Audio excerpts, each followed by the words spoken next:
تسليما اللهم صل على سيدنا مولانا محمد وعلى آل سيدنا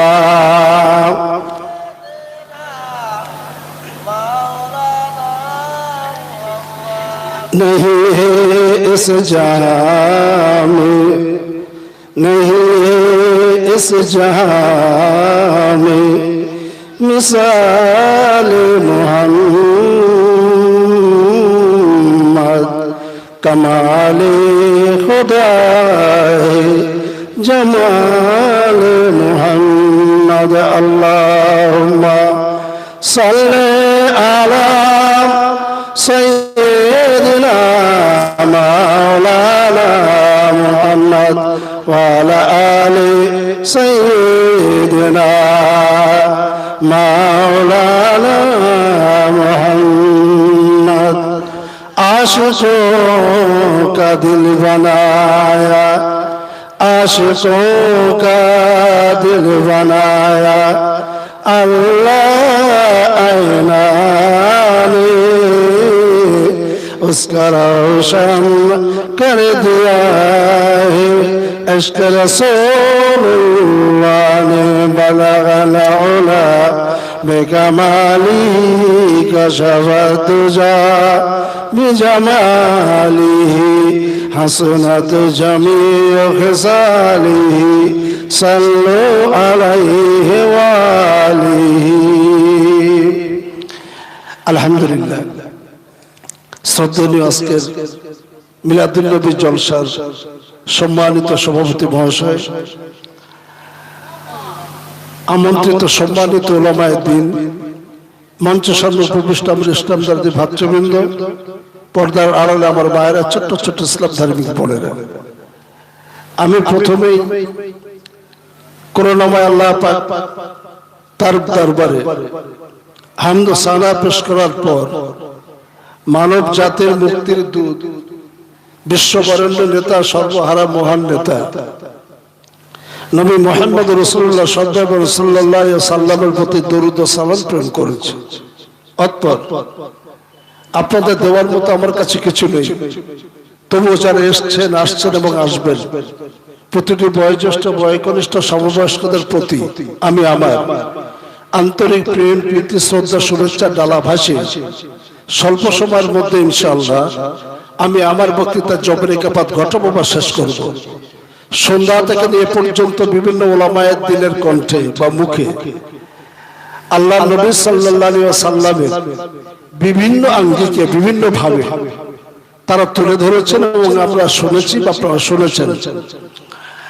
তারপরে পরে আমি নগণ্য আজকে যেহেতু আলোচনার বিষয়টা মিলাদুন নবী, নবীর জন্ম বৃত্তান্ত, নবীর আগমন, নবীর আশা, নবীর কিছু কর্মকাণ্ড নিয়ে আজকের বিষয়বস্তুগুলো আলোচনা চলবে ইনশাআল্লাহ।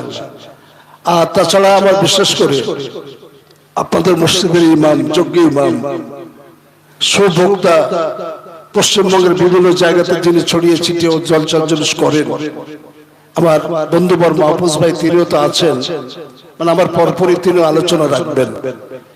তো আমি নগণ্য ছোট্ট কিছু কথা রেখে শেষের দিকে যাবো ইনশাআল্লাহ। তো আমার কথা রাখার আগে যদি আপনারা আমাকে আমার একটা কথা রাখেন, আমার মনে আল্লাহ খুশি হবে, শয়তানও দূর হবে, প্লাস মজমুআটা খুব ভালো লাগবে। আমরা যেভাবে বসে আছি যেন ছন্দ ছাড়া মতো, আসলে আপনি গুছিয়ে গেছে সুন্দরভাবে আসলে পরিবেশটাকে একটু জমিয়ে দিই। আমি তাকবীরে ধ্বনি দেবো, সাথে সাথে আপনি উঠে একটু গায়ে গায়ে গুছিয়ে গুছিয়ে আসুন, যাতে শয়তান আমাকে আর আপনাকে গ্রাস করতে না পারে। নারা তাকবীর, নারা তাকবীর, নারা তাকবীর।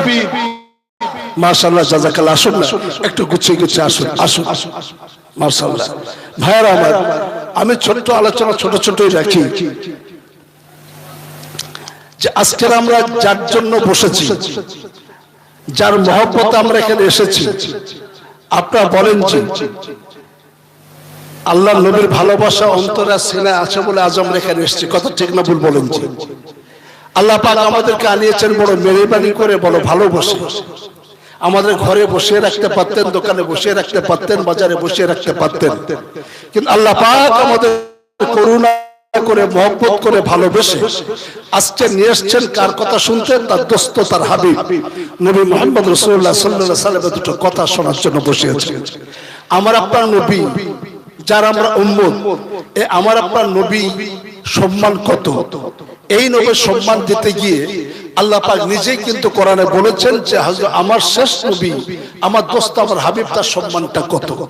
তো আমি কথাটা আলোচনা রাখার আগেই ছোট্ট একটা উপমা দিয়ে আলোচনা শুরু করবো ইনশাআল্লাহ।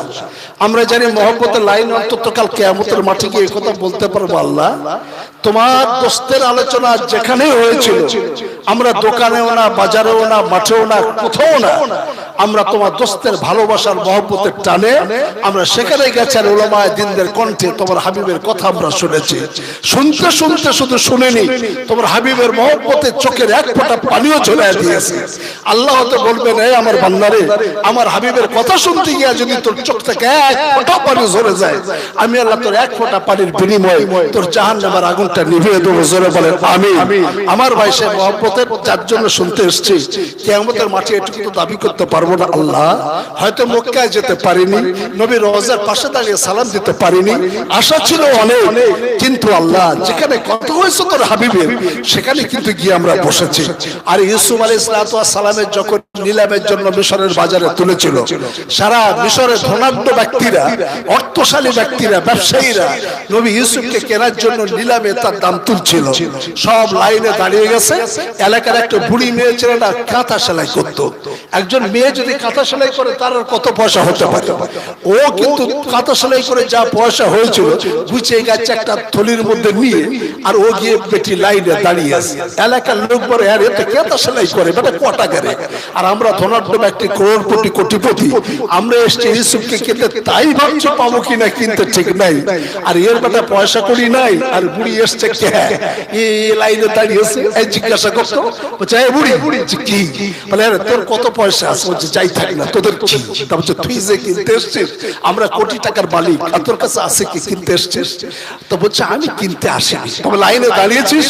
বলে আমি জানি ইউসুফের কেনার ক্ষমতা আমার নাই। কিয়ামতের মাঠে আল্লাহর সামনে দাঁড়িয়ে কথাই বলবো, আল্লাহ ইউসুফের কেনার মতো পয়সা আমার ছিল না, কিন্তু ইউসুফের নিলামের জন্য যখন তুলেছিল আর বিক্রির জন্য যখন ক্রেতারা এসে লাইন দিয়েছিল, আমি জানি সাধ্য ছিল না, তবুও কিন্তু যা পয়সা ছিল কেনার জন্য আমি সেই লাইনে দাঁড়িয়েছিলাম। জোরে বলেন সুবহানাল্লাহ। আর ওই যে যাওয়ার ক্ষমতা আমাদের নাই, মদিনায় যাওয়ার পয়সা আমাদের নাই, মদিনায় যেতেও হয়তো পারবো না, স্বপ্নে রাসূলকে কোনোদিন দেখি নাই, এরপরও আল্লাহর কাছে গিয়ে বলতে পারবো, আল্লাহ হয়তো ওখানে যেতে পারিনি, কিন্তু যেখানে যেখানে না তোর হাবিবের প্রশংসার কথা শুরু হয়েছিল, আমরা কিন্তু সেখানে গিয়ে একেবারে বসে না, উলামাদের কণ্ঠে শুধু তোমার কথাটা শুনেছিলাম। আল্লাহ হয়তো বলতে পারে, বান্দারে তুই যখন হাবিবের কথাটা শুনেছিস, যা আজকে তোর জন্য আমি আল্লাহ জান্নাতের দরজা খুলে দিই, তুই ঢুকে যা। এবার জোরে সুবহানাল্লাহ বলতে ইচ্ছে হয় না? তাকবীরে ধ্বনি একবার দেন তো। মৌখালী এলাকার মানুষ আপনারা একটু আপনাদের গায়ে জোরটা সম্পূর্ণ একেবারে গলার কাছে নিয়ে এসে যত সমস্যারে পারেন শক্তিটুকু প্রয়োগ করে একবার তাকবীরে ধরে দেন, নারে তাকবীর, নারে তাকবীর, নারে তাকবীর। মাশাআল্লাহ, জাযাকাল্লাহ। আসেন ভাই, আমরা শুধু দিইনি, স্বয়ং আল্লাহ দিয়েছে। কতটা এইটা রেখেই আমি আলোচনা শুরু করব। ছোট্ট একটা উদাহরণ টানলে আমরা বুঝতে পারবো। আচ্ছা বলুন, আমি মাওলানা সাহেব এখানে আলোচনা রাখছি, এখন ডাকতে গিয়ে যদি আমি একথাই বলি যে পশ্চিমবঙ্গের মুখ্যমন্ত্রী মমতা ব্যানার্জির আমি খুব স্নেহধন্য, আমার ছোট্ট ভাইয়ের মতো খুব স্নেহ করে, মাঝে মাঝে চায় পাটিতে আমার ডাকে ডাকে। আচ্ছা বলেন, এই কথাটা শোনার পর আপনাদের মধ্যে দুটো দল হবে না? টুপিওয়ালা, দাড়িওয়ালা, এরা বলে নাকি মমতার সঙ্গে খাতির হবে না? একদম বলবো হয়তো হলেও হতে পারে, ঠিক না ভুল? কোনদিন যদি জীবনতলার ওই মাঠে মমতা ব্যানার্জি নিজেই মিটিং করতে এসে আর যদি বলেন দেবী সামাদের মুখ মাওলানা আবুল কালাম, সত্যি আমার ছোট ভাইয়ের মতো খুব স্নেহ করি, আমি মাঝে মাঝে ওর বাড়িতে চা খাই, ও আমার বাড়িতে যখন আমি মনে করি ডেকে দিয়ে একসঙ্গে চাটা খাই। আপনারা বলেন যে কার বলার দামটা বেশি হবে? কথা বুঝতে পারছেন? আমি বলেছি ওর ছোট ভাই, আর ও নিজে বলছে আমার ছোট ভাই মমতা, কার বলার দাম বেশি? মুখ্যমন্ত্রী যেটা বলছে সেটাই না, তার দাম বেশি না? এটাই বোঝানোর জন্য শুধু বললাম, আপনারা ভাববেন না যে ওই বলেছেন, শুধু বোঝানো। নিজে মুখ্যমন্ত্রী যদি বলে তার কথার মাত্রাটা পাবে সম্পূর্ণ অন্য। আমি যদি হাজারবার বলি মাত্রা অত পাবে না, ঠিক না ভুল বলেন? জি। এবার আসুন, আমার আপনার নবীর মর্যাদা দিয়েছে কে? স্বয়ং আমার আল্লাহ। জোরে বলেন সুবহানাল্লাহ।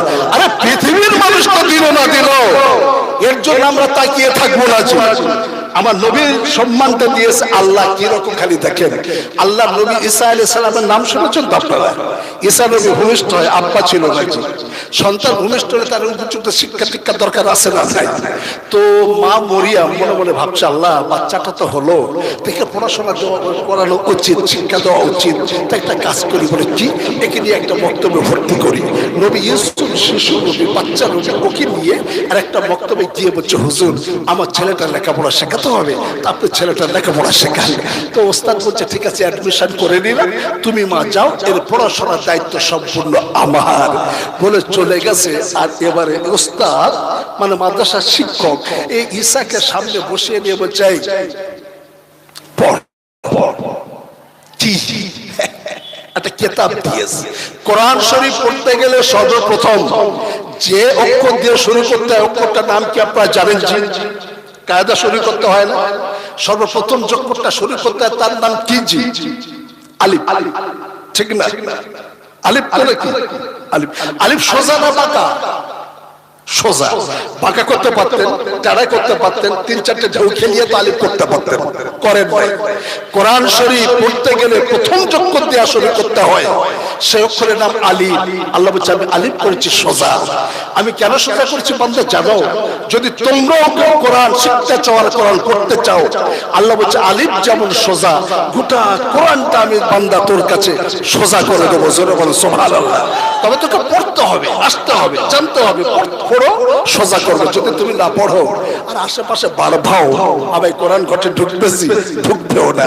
তো এই ঈসা নবীর সামনে বসে আর ওকে পড়ানোর জন্য ওস্তাদ বলছে পড় আলিফ, এ তো চুপ করে আছে। ওস্তাদ চুপ করে আছে। ওস্তাদ বলছে বল আলিফ, চুপ করে আছে। ওস্তাদ মনে মনে ভাবতেছে এত ছাত্র পড়াই, এত হেকাতে ছাত্র আমি দেখিনি কোনোদিন। এই বল আলিফ, বলছে হুজুর বলবো না। কেন? তোর মা তো পড়তে দিয়ে গেছে, আমার কাছে তুই পড়। আপনারা বলুন জি, রাগ করবেন না। পৃথিবীর কোন মানুষ কোন নবীর শিক্ষক হতে পারে? পারে না। ভাই হতে পারে? মানে আমি কথা বলবোই না, যেহেতু নবীর আলোচনা তো নবী দিবসে, সেই জন্য আমি অন্য অ্যাঙ্গেল থেকে করি। বিভিন্ন ওলামা বিভিন্ন ভাবে বলে, আর এক একজন এক একটা অ্যাঙ্গেল। আমার অ্যাঙ্গেলটা একটু এরকম, আপনাদের অসুবিধা হচ্ছে না? আর আমরা আলেমরা কি বলেন, একটু আগে তো ওয়াজও করলেন, আমার ভাই খুবই সুন্দর কথা আলোচনা রাখছিলেন যে আল্লাহ নবী রাতের দুঃখ দেয় না, দিনের দুঃখ দেয় না। ইয়ে বলছে আমার আয়, ও বলছে আমার আয়, কিন্তু আল্লাহ বলছে তোরও দুঃখ না, তোরও দুঃখ না। দিলেন কখন? সুবা সাদেকের সময়। ঠিক না ভুল বলেন? আমি কিন্তু অ্যাঙ্গেল তৈরি করেছি আলাদা। আর আল্লাহ নবীকে রাতে পাঠালেন না আল্লাহ। কেন? আল্লাহ পাঠিয়েছেন রাতের শেষে, যখন দিনের শুরু হবে। সুরে সাদিকে আল্লাহ পাঠালেন নবীকে, পাঠিয়ে গোটা বিশ্বের মানুষের মেসেজ দিলেন আমার নবী এসে গেছে। আর অন্ধকার নয়, অন্ধকারের পর যখন সূর্য ওঠে অন্ধকার যেমন আর থাকে না, মিলিয়ে যায়। আল্লাহ নবী দুনিয়াতে আসলেন আর গোটা বিশ্বে মেসেজ গেল। আর অন্ধকার জগৎ নয়, সুদ নয়, ঘুষ নয়, চুরি নয়, জেনা নয়, ছিনতাই নয়, রাহাজানি নয়, আপনার কোনো মতেই চলবে না। কিবোর্ড, কিল্লা, চকলখড়ি, বাটপারি, জোচ্চুরি সব কিছু বন্ধ। আমি নবী এসে গেছি। রাতের পরে সূর্য আসলে যেমন আর অন্ধকার থাকে না, আমি নবী আসার পর আর কোনো দিনের জন্য অন্যায় আর কালো দিন থাকবে না। জোরে বলেন সুবহানাল্লাহ। কি জি আসে নাই? দুঃখ দেয়নি, দুঃখ দেয়নি, ঠিকই আছে, কিন্তু এটা তো একটা মেসেজ ছিল। জি এই পড়, তোর মা পড়তে দিয়ে গেছে, পড়। এ বলছে হুজুর পড়বো না। কেন? তোর মা তো পড়তে দিয়েছে, বল। ছাত্র এবার ঘুরিয়ে ওস্তাদের বলছে হুজুর আলিফের মানেটা কি যদি আপনি বলেন আমি পড়বো। আপনার একটা ছেলেকে মনে করেন সবে ইংলিশ মিডিয়ামে ভর্তি করেছেন, ভর্তি করে চলে এসেছেন, এখন ম্যাডামরা বলছে এ বল, এ ফর অ্যাপেল। এখন ছেলে যদি বলে এর মানেটা কি স্যার, ও ঘুরিয়ে বাড়ি আনবে না ধরে। ম্যাডাম বলল গো আমরা ছাত্র ভর্তি করি, মাস্টার না। তোমার ছেলে তো ছাত্র যেন মাস্টার। ঠিক না ভুল? ছাত্র ঘুরিয়ে ওস্তাদ বলছে হুজুর আলিফের মানেটা কি? তোর মা পড়তে গিয়েছিল, বল আলী মালিক বল আলী, বলবো না, মানে না বলার পর্যন্ত। ওস্তাদ দেখলো এর হবে না, এ জাতার জিনিস না। ওস্তাদ আবার না পেরে হেরে ছাত্র বলছে আলিফের মানে আমি জানি না, তুই যদি জানিস তো তুই বল বল বল। ঘুরিয়ে চ্যাপ্টার ধরে। এবার আসুন চলুন কোরআনে ঢুকে। এ সম্পর্কে কোরআন কি বলে? কবি ঘটনা নবী ঈসা নবীর ঘটে গেছে, আর কি সুন্দর করে আল্লাহ আমার আপনার কাছে কোরআনে সাজিয়ে তুলেছেন। চলুন কোরআনে যাই। এ হুজুর বলছে তুই জানিস তো তুই বল। তো হুজুর বলবো, তো বলছে হ্যাঁ। আল্লাহ নবী ঈসা এবার বলছেন, কোরআন সাজিয়ে দিয়েছে। বলছে হুজুর আপনি আলিফের মানে জানতে চান? বলে হ্যাঁ। বলে আলিফ থেকে ইন্নী আবদুল্লাহ আতানি আল কিতাব ওয়াজালানি নবিয়া। হুজুর আপনার কি বলবো? আলিফ থেকে ইন্নী আবদুল্লাহ, আমি হলাম আল্লাহর বান্দা। ওয়াজালানি আতানি আল কিতাব, আল্লাহ আমার উপরে কিতাব দান করে। ওয়াজালানি নবিয়া, আল্লাহ মায়ের পেট থেকে আমারে নবী করে দুনিয়ায় পাঠায়। আলিফ ইন্নী আব্দুল্লাহ, আমি আল্লাহর বান্দা। আল্লাহ বলছে ঈসা তাল তো বন্ধ না, পৃথিবীর যত মানুষ আমি তৈরি করি সব বলে আল্লাহর বান্দা। মাল মত খেয়ে যদি শুয়ে থাকে রাস্তার পাশেও, আর কেউ যায় শয়তানের বাচ্চা ওতে দেখবেন 15 কেজি ওজনের খুশি চাকিয়ে আমি আল্লাহর বান্দা, তুই শয়তানের বান্দা। বলবে না? বলবে না? আজও পর্যন্ত কেউ বলেছে আমি শয়তানের বান্দা? সবই বল আল্লাহর বান্দা। আল্লাহ বলছে ঈসা রে যত বান্দা তৈরি করে সব কয় আমি আল্লাহর বান্দা, আর তুই যদি বলিস মাথা গুছিয়ে হ্যাঁ তুই আল্লাহর বান্দা, আমি আল্লাহকে তোর ঠেলে ফেলে দেবো, তুই আমার বান্দা। তাই নবী ঈসা কিন্তু বলছে আমি আল্লাহর বান্দা। আমি যেরকম বলেছি আমি মমতা শ্রোধন্য, আল্লাহ স্বয়ং কি বলে আমার আপনার নবী সম্পর্কে দেখে দেখে দেখে। পরন্ত বিকেলে কাবার চাতালে আমার নবী দাঁড়িয়ে আছে, মুখে বিজি বিজি ঘাম, আর পরন্ত বিকেলে রোদটা এসে নবীর মুখে পড়েছে। ঘামের উপরে যখন সূর্য পড়ে আমাদের কষ্ট হয়, আর নবীর মুখে যখন সূর্যটা পড়েছে না, প্রত্যেকটা ঘামের বিন্দু দিয়া একটা বিস্তৃত মতির মতো লাইট কাবার দেয়ালে গিয়ে ধাক্কা দেয়। আমরা আল্লাহ নবীর দিকে তাকাই। কোন নবীর আলোচনা শুনতে বসেছেন জি? আমাদের এখনো পর্যন্ত হুঁশ হয় নাই, কবে হবে তাও জানি না জি। আর এখনো মুসলমানদের সময় আছে, আসছে দিন সেদিন সুদিন, দুর্দিন জীবনেও থাকবে না আমাদের। আচ্ছা মাথার উপরে একজন, তিনি আমাদের নবী, কথা ঠিক না ভুল বলেন জি? আল্লাহ নবীর মুখের পানে তাকায়, মুখের পানে তাকিয়ে তাকে আমি আল্লাহ এত সুন্দর একজন মানুষকে তৈরি করেছি, আমি আল্লাহর আগে এত সুন্দর মানুষ করিনি, এরপরে এত সুন্দর আর মানুষ আমি আল্লাহ করব না। জোরে বলেন সুবহানাল্লাহ। আল্লাহ হাত দিয়েছে, ফেরেশতা তাকাও। ফেরেশতা তাকিয়েছে আল্লাহর দিকে। আল্লাহ বলে আমার দিকে না। বলছে কোন দিকে? বলে কাবার চাতালের দিকে তাকাও। ফেরেশতা কাবার চাতালের দিকে তাকিয়েছে জি। যেমনি ফেরেশতা তাকিয়েছে না, আল্লাহ এবার কোরআনে চলুন যাই, কোরআনে কি বলতেছে। আল্লাহ বলেন ওয়ান্নাহু লামাকামা আবদুল্লাহ। আল্লাহ বলে ফেরেশতারে দেখ দেখ দেখ আমার বান্দা নবী মুহাম্মদ রাসূলুল্লাহ কাবার চাতালে কেমন দাঁড়িয়ে আছে বলেন। সুবহানাল্লাহ বলতে চায় নবী ঈসা বলছে আমি আল্লাহর বান্দা, আর আল্লাহ নিজে সার্টিফিকেট দেয় মুহাম্মদ হচ্ছে আমার বান্দা। জোরে বলেন সুবহানাল্লাহ। কার মর্যাদা বেশি বলেন? আল্লাহ নিজে যেটা বলছে সেটা না, আল্লাহ নিজেই বলছে আমার বান্দা। তাহলে আমরা সেই নবীর উম্মত, আমাদের মর্যাদা আছে না নাই জি? সেই নবীর উম্মত, আর সেই নবীর আলোচনা শুনতে বসেছে, সন্ধ্যা থেকে শুনছি। তা এর বিনিময়ে কি আল্লাহ আমাদের কিছু দেবেন না? ভাবছেন কি দেবেন না? নিশ্চয়ই দেবে। দরুদ একবার পড়েছেন না পড়েন নাই, তাও দেবে। এবারে সেই জন্য নবীর বেলায়েতের টাইম থেকে আমি চলে আসবো ইনশাআল্লাহ। যতক্ষণ টাইম পেয়ে চেষ্টা করবো ততটা। আগে আমাদের ইমাম সাহেব বলছিল লটারি হয়েছে, সবকিছু হয়েছে, আব্দুল্লাহর কুরবানির বিনিময়ে বেঁচে গেছে। কিসের জন্য হয়েছিল জানেন তো? কাবার সবচাইতে মক্কা নগরীর যেটা তার অপর নাম জীবন, সবচাইতে এটার বেশি প্রয়োজন ছিল। সে জিনিসটার নাম কি? তার নাম হচ্ছে পানি। এই জমজম কূপটা কালের বিবর্তনে মাটির তলায় চলে গিয়েছিল, কিন্তু এটাকে খোঁজার লক্ষ্যে কুরবানি দেওয়ার ব্যাপারটা ছিল না, আশা নাই। কিন্তু আজও জানেন, আমি একটা অন্য জগতের কথা বলি, জমজম কূপের পানি হলো শেফা। জি জি, সেপালা আল্লাহ নবী বলছেন কেউ যদি এক নিয়তে দাঁড়ায় নবী ইসমাইল আলাইহিস সালাতু ওয়াস সালামের সম্মানে যদি দাঁড়ায় যদি কেউ এক নিয়তে কায়েমনে বাক্যে জমজম কূপের পানিটা খায়, যে নিয়তে খাবে আল্লাহ তার সেই রোগটা সারিয়ে দেবে। জোরে বলেন সুবহানাল্লাহ।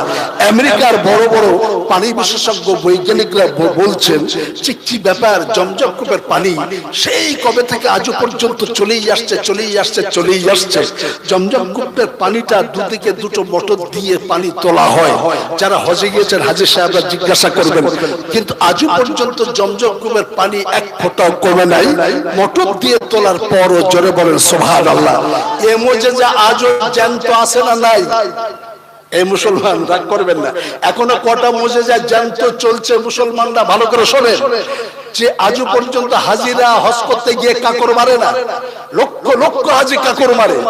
এই যে কাকর যেখানে জমা হয়, আরব সরকার কোনোদিন মিউনিসিপালিটির গাড়ি দিয়া ওই কাকর গুলো সরায় না, কিন্তু যত কাকর ওখানেই মারে একটা কাকর কিন্তু ওখানে থাকে না। জোরে বলে সুবহানাল্লাহ।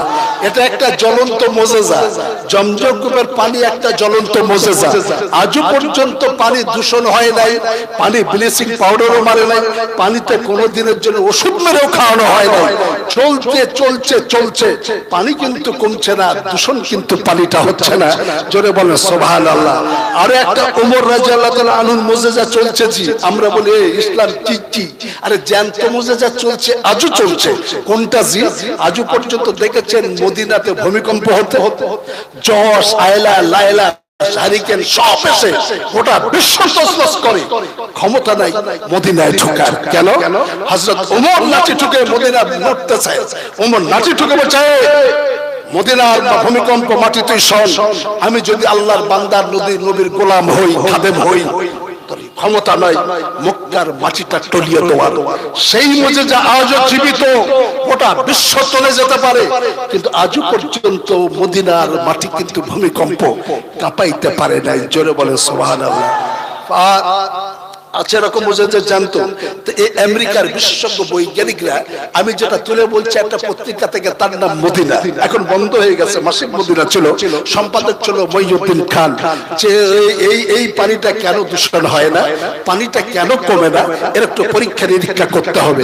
আমেরিকার জার্নাল বড় পানি বিশেষজ্ঞ তারা এসছেন, আরব গভর্নমেন্টের সঙ্গে তারা চুক্তিবদ্ধ করে বললেন ওই কুয়ার মধ্যে কি আছে একবার দেখবো। মোটর দিয়ে পানি তুলেও কেন শুকায় না? আমাদের পুকুরে মোটর দিলে, মেশিন দিলে কদিন লাগবে? যত খালা হোক 2-3 দিন ফিনিশ। আসবে না? কি আছে? আর এই পানিটা কোনো ওষুধ টষুধ দেওয়া হয় না, সেপা হিসাবে খাওয়া হয়। একটু করে দেখি পরীক্ষা নিরীক্ষা করে তার ঠিক করবেন। জমজম কূপের নিচে একজনকে নামিয়ে দেবো। নামানো হবে কাকে? বলে সারা বিশ্বের মধ্যে সবচাইতে সাহসী ডুবুরি কি আছে তাকে আনা হোক। খোঁজ করা হলো, খুঁজে দেখা গেল জার্মানের একজন ডুবুরি আছে যে আটলান্টিক মহাসাগর, প্রশান্ত মহাসাগর, এই মহাসাগরে ডুব দিত, যার কোনোদিন বুক কাঁপে নাই। সেই ডুবুরিকে আনা হলো। এবারে কি বলে ডুবুরি, তার মুখে শুনি। ডুবুরি সবকিছু পরে নিয়ে এরা বলছে যাও তুমি জমজম কূপে নামো। এরা বিশেষজ্ঞরা দাঁড়িয়ে আছেন, আরব গভর্নমেন্টের বাদশারাও দাঁড়িয়েছেন, আমেরিকার মানুষরাও সব দাঁড়িয়ে আছে। আর সব গিয়ে দাঁড়িয়ে লক্ষ্য করছেন। আর ডুবির আবার আস্তে আস্তে কূপের দিকে যাচ্ছে জমজম কূপের তলায় নামার জন্য। কেন পানি কমে না আর পানি কেন দূষিত হয় না, এটা দেখার জন্য আস্তে আস্তে যাচ্ছেন। ইমানদার ভাই আমার, ডুবুরি বলতেছে আল্লাহর মহাসাগরে নামতে কোনোদিন আমার বুকটা কাঁপে নাই, প্রশান্ত মহাসাগরে নামতে কোনোদিন বুকটা কাঁপে নাই। বড় বড় পানির হিংস্র জন্তুর সম্মুখীন হই, কোনোদিন সে জন্তু দেখে আমিও ভয় পাই নাই। কিন্তু কি জানি হঠাৎ জমজম কূপে নামার জন্য আমাকে আনা হলো। আমি টেস্ট করে নিয়ে যত কূপের কাছাকাছি চলে যাই, আমার বুকটা কেমন যেন ভয়ে কাঁপতে শুরু করে দিয়েছে। কিন্তু আমি যদি এদের কাছে বলি আমার জমজম কূপে নামতে আমার ভয়টা পাই, আমি জমজম কূপে নামবো না, তাহলে এরা বলবে তুমি হলে কাপুরুষ, তুমি কি করে আটলান্টিকের তলায় নামতে পেরেছো বলো। তাহলে আমি আমার ভয়টাকে কোন রকম গোপন করলাম, তত্তর করে কাঁপতে ভয়ে চেপে এদের কাছে না জানাতে দিয়ে আমি আস্তে আস্তে কূপের কাছে গিয়ে কূপের উপরে উঠে ঝাঁপ দিয়ে কূপের মধ্যে পড়লাম। আল্লাহর বান্দা জার্মানি ডুবুরি কূপের মধ্যে পড়ে 5 মিনিট সময় লাগলো না, হুশ করে ভেসে উঠে তাড়াতাড়ি আশ্রয় কামড়ায় কূপ থেকে আপনার বাইরে চলে আসলেন। বাইরে আসার পর টক টক টক টক করে কাঁপে। জিজ্ঞাসা করে আমেরিকার পানি বৈজ্ঞানিকেরা, তুমি কূপের মধ্যে গেলে কি এমন দেখলে বলো, যে 5 মিনিট সময় ওখানে তুমি দিলে না, হঠাৎ থেকে তুমি কেন উঠে চলে আসলে? আল্লাহর বান্দা বলতেছে, হে আমেরিকার মানুষেরা শোনো, গোটা বিশ্বের মানুষের কাছে তোমরা কানে কানে পৌঁছে দাও, বিশ্বাস করাটা না করাটা হলো তোমাদের কাজ, কিন্তু আমি যেটা দেখেছি সত্য বলা হলো আমার কাজ। বলে কি এমন দেখেছো তুমি বলো? বলে বিশ্বাস করো চাই না করো, জমজম কূপের মধ্যে আমি ভেতর নামতে বলতে চাই নাই, তোমরা আমার কাপুরুষ বলবে বলে আমি জমজম কূপে ঝাঁপ দিলাম। ঝাঁপ দেওয়ার পর তলাদেশে চলে গেলাম। তলাদেশে যাওয়ার পর দেখলাম কিছুই নাই, কুয়ার মাঝখানে একটা প্লেট বসানো আছে, খাঞ্জা মতো বড় প্লেট, যে প্লেটে বরের আপনার খাদ্য খাদক দেওয়া হয়, এরকম প্লেটের মাঝখানে একটা আরবি শব্দ লেখা আছে, যে আরবি শব্দটা হলো কুম বিইজনিল্লাহ। আমি আল্লাহর বান্দা লক্ষ্য করে দেখলাম সাফা পাহাড়ের পাদদেশ থেকে একটা নলের ঝর্ণা, মারোয়া পাহাড়ের পাদদেশ থেকে একটা পাইপের ঝর্ণা এসে সেখানে কুম বিইজনিল্লাহ লেখা আছে, ওর উপর আস্তে আস্তে পানি খানা পড়তেছে। আমি আল্লাহর বান্দা শুধু এটুকুই দেখেছি আর উঠে এসেছি, তোমাদের সামনে আমি পড়ে নিলাম কালেমা লা ইলাহা ইল্লাল্লাহু মুহাম্মাদুর রাসূলুল্লাহ। একবার জোরে বলা যাবে সুবহানাল্লাহ। আল্লাহর হুকুমে পানি আসতেছে ঝড় নয়, পানি উঠছেও যায় না আজও, পানি শুষেও যায় না আজও। তাহলে এই যে জমজম কূপের মুজিজা আজও পর্যন্ত আমার আপনার সামনে চলতেছে, কথা ঠিক না ভুল বলেছি? সেই নবীর মুজিজা শুনতে আমরা বসেছি। কেমন নবী যে আমার ছিল, যে আগের যুগে আমরা জানি কাফের বেঈমানদের একটা নিয়ম নীতি ছিল, যখন এলাকায় খরা হতো পানি টানি হতো না, তো 12 থেকে 14 দিনের খরা চলতেছে। আবু জেহেল, আবু লাহাব এদের মতো তাবর তাবর সব নেতারা এরা বললো 14-15 দিন যখন খরা, তা একটা কাজ করিয়া বলছে কি বল, আমরা গিয়ে চল আন্দোলন শুরু করব। আন্দোলনটা কার বিরুদ্ধে? জি পানি দেয় কে? আল্লাহ না। আর এই নেতারা আন্দোলন শুরু করেছে কার বিরুদ্ধে? আল্লাহর বিরুদ্ধে। আন্দোলনটা হবে কেমনে? মানে ওদের আন্দোলনের স্টাইলটা ছিল এরকম। আমাদের এখানে কেউ মোমবাতি জ্বালিয়ে করে, কেউ নীরব আন্দোলন করে, কেউ ফ্ল্যাগ টাঙিয়ে আন্দোলন করে, এরকম আন্দোলন হয় না। ওই বেঈমানদের আন্দোলনের ধরনটা ছিল এক খড়া রক্ত নিত, রক্ত আর রক্ত নিয়ে কাবার কাছে যেত, কাবার কাছে গিয়ে রক্তে দুটো হাত ভিজা আবার দেয়ালে হাত দিয়া আর আন্দোলন করতে, পানি দাও। আমরা অনশন ধর্মঘটে দাঁড়িয়ে গেছি, যতক্ষণ পানি না দেবে আল্লাহ অনশন ভাঙবো না। আচ্ছা আপনারা বলেন, যদি মক্কার হাজার হাজার বেঈমান এরা যদি পানির জন্য আন্দোলন করে, হাবাব আল্লাহ পানি দেবে? সব যাচ্ছে। নবী তখন ছোট্ট বয়স মাত্র 9 বছর। নবী এবার ও চাচারে ধরে বললেন, চাচা কি কোথায় যাও? বলছে আরে আমরা যাই, পানি হয় না, খরা চলতেছে দেখিস নি মক্কাতে, তো ওখানে গিয়ে না একটুখানি পানির জন্য আন্দোলন চালাবো। ছোট্ট নবী বলছে, চাচা তুমিও যখন যাও তো চলো আমারে নিয়ে যাও না। তুই কোথায় যাবি? তুই ছেলে মানুষ, বাচ্চা যাবি কেমনে? বাচ্চা হোক না, আমি চাই না। বলে যাবি যাবি, কিন্তু পিছনে দর্শক আসনে থাকবি, খবরদার আমাদের সাথে কাছাকাছি যাস না। বুঝছেন না? দর্শক আসন যেখানে সেখানেই থাকবো। নবী শিশু নবী তখন না, আস্তে আস্তে চাচার হাতটা ধরে গেছে। অন্যান্য পাবলিক যারা দাঁড়িয়ে আছে সেখানে দাঁড় করিয়ে বলছে, এখানে বস, আমরা গিয়ে আন্দোলন করি। এবার খড়ার মধ্যে হাতটা ঢুকিয়ে দিয়েছে, খড়ার মধ্যে রক্তে হাত ঢুকিয়ে দিয়ে আর কাবাতে গিয়ে দুটো হাত লাগিয়ে আন্দোলন করতেছে, কাবার মালিক পানি দে। 12-14 দিন পানি নেই, যদি পানি না দিস আন্দোলন বন্ধ হবে না। ঘন্টা 2 ঘন্টা 3 ঘন্টা দাঁড়িয়ে থাকতে পারে, কতক্ষণ খাড়ে সরবাবা হয়ে গেছে, কত না 3 ঘন্টা 4 ঘন্টা পরে কোমর যন্ত্রণা ফন্ত্রণা করতেছে। এবারে বলতেছে কাজ করিয়া একটুখানি রেস্ট নিয়ে আবার এসে আন্দোলন, আবার এসে 8 ঘন্টা রেস্ট, আবার আন্দোলন, আবার 3 ঘন্টা পানি নাই, আবার এসে বসেছে।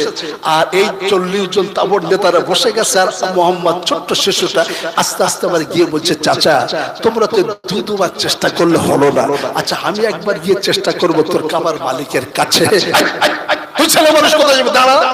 আচ্ছা যদিও হয় ওরা বেঈমান, কিছু কিছু তো আছে জ্ঞানী মানুষ, আর বলে দাঁড়াও তো এরকম বলো না। বলছে কেন? আরে ছেলে মানুষটা কি আছে, এর তো একটা সম্মান আছে, আমরা সত্যি সত্যি পারিনি, এ যদি পারে তো দেখুক না সামনে এগিয়ে এগিয়ে। তা আল্লাহ নবী 9 বছরের শিশু নবী আস্তে আস্তে যাচ্ছে কাবার ধারে। কাবার ধারে গিয়ে নবী শুধু হাত তুলে নেয়, নবী শুধু নিজের চোখটা উঁচু করেছে, আর মক্কার বেঈমানেরা দেখছে নবীর চোখটা উঁচু করার সাথে সাথে গোটা মক্কার আকাশে মেঘ আর ঝিরঝির ঝিরঝির করে বৃষ্টি শুরু হয়ে গেছে। জোরে বলেন সুবহানাল্লাহ। আর আল্লাহ বলে নবীরে তুমি এসে কাবার দ্বারে দাঁড়িয়ে চোখটা কেন তুললে? নবী তোমার চোখটা তোলার দরকার ছিল না, তুমি শুধু কাবার সামনে দাঁড়িয়ে মনে মনে যদি বলতে আল্লাহ তুমি পানি দাও, আমি সঙ্গে সঙ্গে তোর খাতির আর মহব্বতে আমি আল্লাহ মক্কার জমিনে পানি শুরু করতাম। বলেন সুবহানাল্লাহ। ইমানদার ভাই আমার, সেই নবীর আলোচনা শুনতে বসেছি। আমি বলেছিলাম জীবনী করব, ভাই বললেন একটু মাঝখান দিয়ে আলোচনা রাখবেন। কোন নবীর কথা বলেছি? যে নবী ছিল ইয়েতিম অসহায়, নবীর কেউ ছিল না। যে আমরা জানি নবী যখন ভূমিষ্ঠ হয়, হালিমা যখন নিতে আসে, নবী কোনো মাল করি পাবে না, হারেসার বাইরে দাঁড় করে আব্দুল মুতালিব যখন হাঁকা দিয়া বললেন সব মক্কার দামি দামি ছেলেগুলো চলে গেছে, আর তোমরা দুজন দাঁড়িয়ে আসতেছো, আমার ঘরে একটা সন্তান এসেছে, পছন্দ যদি হয় নিতে পারো, মাল করি বেশি পাবা না। এতিম তো কিছুই নাই, মাল করি বেশি পাবে না, যদি হয় দেখো পছন্দ হলে নিয়ে যাবে। হালিমা হারেসার বলছে স্বামী একটু দাঁড়াও না, দেখি না ছেলেটা যদি পছন্দ হয় তো নেবো, না পছন্দ হয় নেবো না। তা হারেসা বলছে ঠিক আছে আমি দাঁড়াই, তুই যা। তো ভিতরে গেছে, ভিতরে গিয়ে আম্মাজান আমিনা ছোট্ট শিশুটা নিয়ে আর হালিমার কোলে দিয়েছে। শুধু চোখটা হালিমার নবীর চোখে পড়েছে, যেমনি চোখে পড়েছে না, হালিমা চিৎকার দেওয়া বলছে স্বামী রে, মাল পাই চাই না পাই এই বাচ্চাটা আমি নিয়ে যাবো। জোরে বলো সুবহানাল্লাহ। হারেসা জিজ্ঞাসা করছে হালিমা মালকড়ি তো হবে না, তো কি এমন দেখলে তুই বাচ্চাটা নিয়ে যাবে? হালিমা বলছে শূন্য, বলছে হ্যাঁ।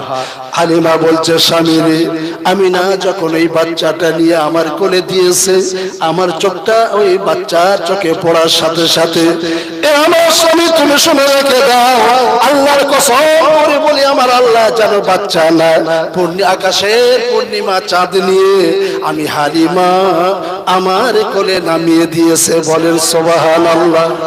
ইমানদার ভাই আমার, সেই নবীর আলোচনা করতে শুরু করেছি। নবীজি একটা ছোট্ট ছেলে, চাচা তার আব্বা জান মারা যাওয়ার পর চাচা তার মার ঘর থেকে তাড়িয়ে দিয়েছে, ভাইয়ের ভাই দখল করে নিয়েছে। ছেলেটা এসে তার মায়ের নিয়ে একটা ভাঙাচোরা ঝুপড়ি থাকে, মায়ের পরনের কোনো কাপড় টাপড় নাই, শুধুমাত্র ছেড়ে গেছে বাচ্চা দেখে আর মনে মনে করে আল্লাহ রে, আমি যদি বড় হতাম একটা শাড়ি কিনে দিয়ে মায়ের লজ্জাস্থানটা ঢাকতাম। বাচ্চাটা বলছে মা গো, চাচা যখন আমাদের তাড়িয়ে দিয়েছে, মা ও মা, মা গো একটা বার চাচার কাছে যাব, জমি জায়গার কোনো কিছু দাবি করব না, শুধুমাত্র মা তোর লজ্জা চান ঢাকার জন্য একটা মাত্র চাদর আমি চাইব। মা বলে বেটা তুই যাস না, তোর চাচা তোকে অপমান করবে, ধাক্কা দেবে, কোনদিন তোর একটাও মায়ের পরার জন্য চাদর দেবে না। ছেলেটা বারবার বলে মা গো একটুখানি চাচার কাছে যাই, চাচার কাছে গিয়ে একটা তোর জন্য বলি। মা বলে তবে যাবে যদি তুই যা। ছোট্ট মক্কার ছেলেটা আস্তে আস্তে করে সোজা গিয়ে চাচার সামনে দাঁড়িয়ে বলছে চাচারি, আব্বা জান মারা যাবার পর তুমি সব সম্পত্তি গুলো দখল করে নিয়েছো, আমার তো আর কিছুই দাও নাই, তবে ঘর থেকে বার করে দিয়েছো, সম্পত্তি চাইতে তোমার কাছে আসে নাই, টাকা চাইতে তোমার কাছে আসে নাই, মায়ের একটা মাত্র চাদর পরে একেবারে ফাটা ফাটা ফাটা সেলাই করে তালি দিয়ে দিয়ে কোন রকম পরে। এ চাচারে আমার মায়ের দিকে দেখে বড় কান্না পায়। চাচা গো তুমি যদি একটা মায়ের জন্য চাদর দিতে, আমি কি মায়ের পরিয়ে মায়ের লজ্জাটা আমি ঢাকা দিতাম। চাচা জোরে সজোরে ধাক্কা দেয়, জমিনের উপর বাচ্চাটা পড়ে যায়, বাচ্চাটা পড়ে গিয়ে প্রাণে ওটা কালিয়ে যায়, হাঁটু ওটা কেলিয়ে যায়, ঝিরঝির করে রক্ত পড়ে। কাঁদতে কাঁদতে কাঁদতে কাঁদতে ছোট্ট বাচ্চাটা আস্তে আস্তে করে বাড়ির দিকে চলে আসে। রাস্তার মাঝখানে একজন মানুষের দেখা, ওই মানুষটা বাচ্চার কান্না দেখে থাকতে পারে না, জিজ্ঞাসা করে বলছে বাচ্চা বাচ্চারে তুই এমন করে কেন কাঁদিস? আরে তোর কনুইটা ছড়ে গেছে, তোর হাঁটু দিয়ে ঝিরঝির করে রক্ত পড়ে, তুই কে মেরেছে একটা বারের জন্য বল। বাচ্চাটা কাঁদে আর বলে চাচারে আমার চাচার কাছে মায়ের জন্য একটা কাপড় চাইতে গিয়েছিলাম, আমার কাপড়টা তো দেয় নাই, চাচা ধাক্কা দিয়ে আমারে ফেলে দেয়, জমিনে পড়ে গিয়ে গিয়ে যায়। আমি এই আমার কান্না জড়িত চোখটা নিয়ে মা মারা করেছিল, মায়ের কাছে আমি কেমনে যাব? ওই মানুষটা দাঁড়িয়েছিল, বাচ্চাটার বলছে বাচ্চা তুমি শুনে নাও, তোমার চাচা তোমার কাপড় দেয় নাই বলে না, আমি তোমার একটা কোঅপারেটিভ ব্যাংকের সন্ধান দিতে পারি, তুমি যদি ওই ব্যাংকের কাছে মালিকের কাছে গিয়া তোমার যা মনে চাহিদা আছে যদি একবার চাও, আমার মনে হয় তোমার খালি হাতে ফেরত দেবে না। বাচ্চাটা বলছে সে ব্যাংকটা কোথায় আছে?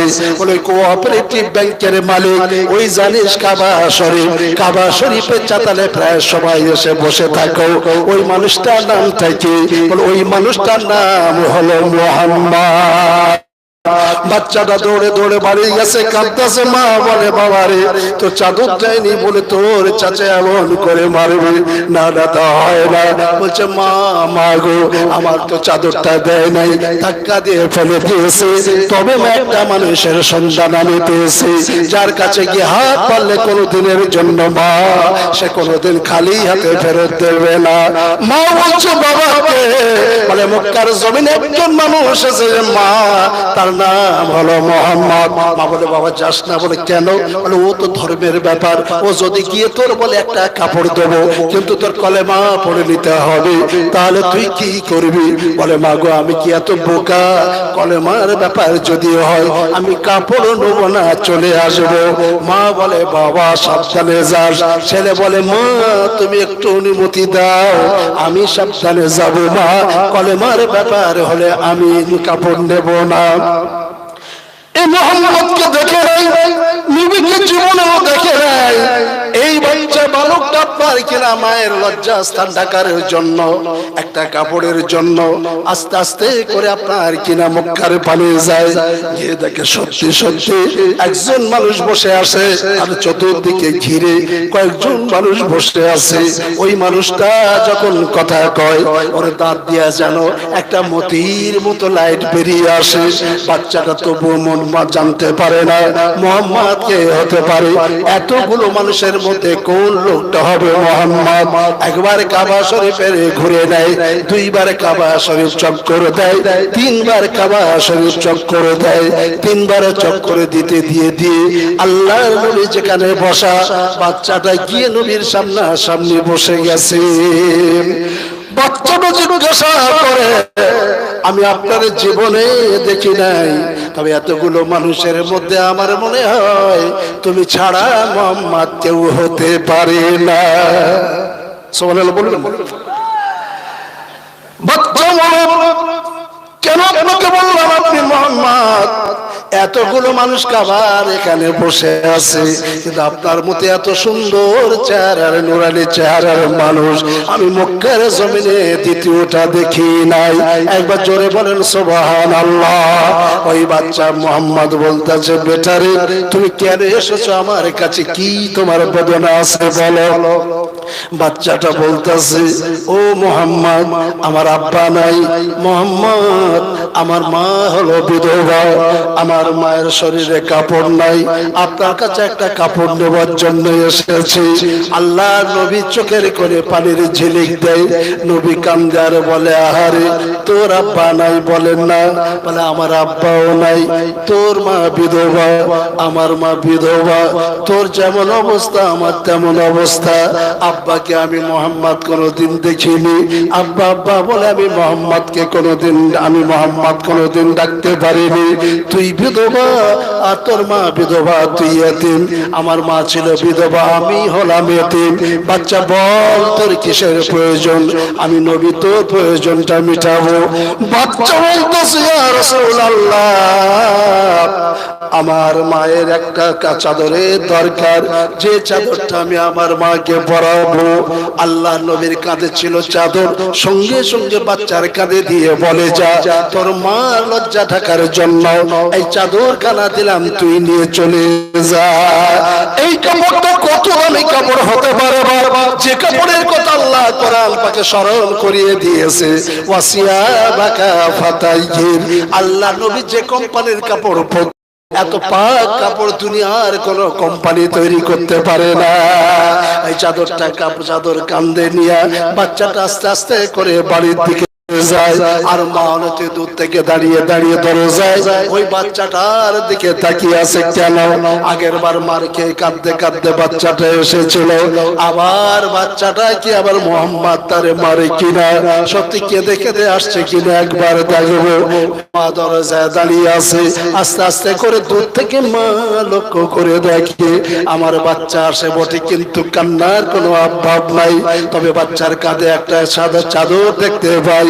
মা চাতক পাখির মতো তাকায় আছে, আর এদিকে আপনার বাচ্চাটা আস্তে আস্তে হাঁটতে হাঁটতে হাঁটতে মায়ের সামনে এসে দাঁড়িয়ে গেছে। বাচ্চার কোলে চাদর, মা জিজ্ঞাসা করে, ভালো বাচ্চারে, আমার কলিজার টুকরা, আগে তুই বল, তুই কি কলেমার বিনিময়ে কাপড়টা নিয়ে এসেছিস?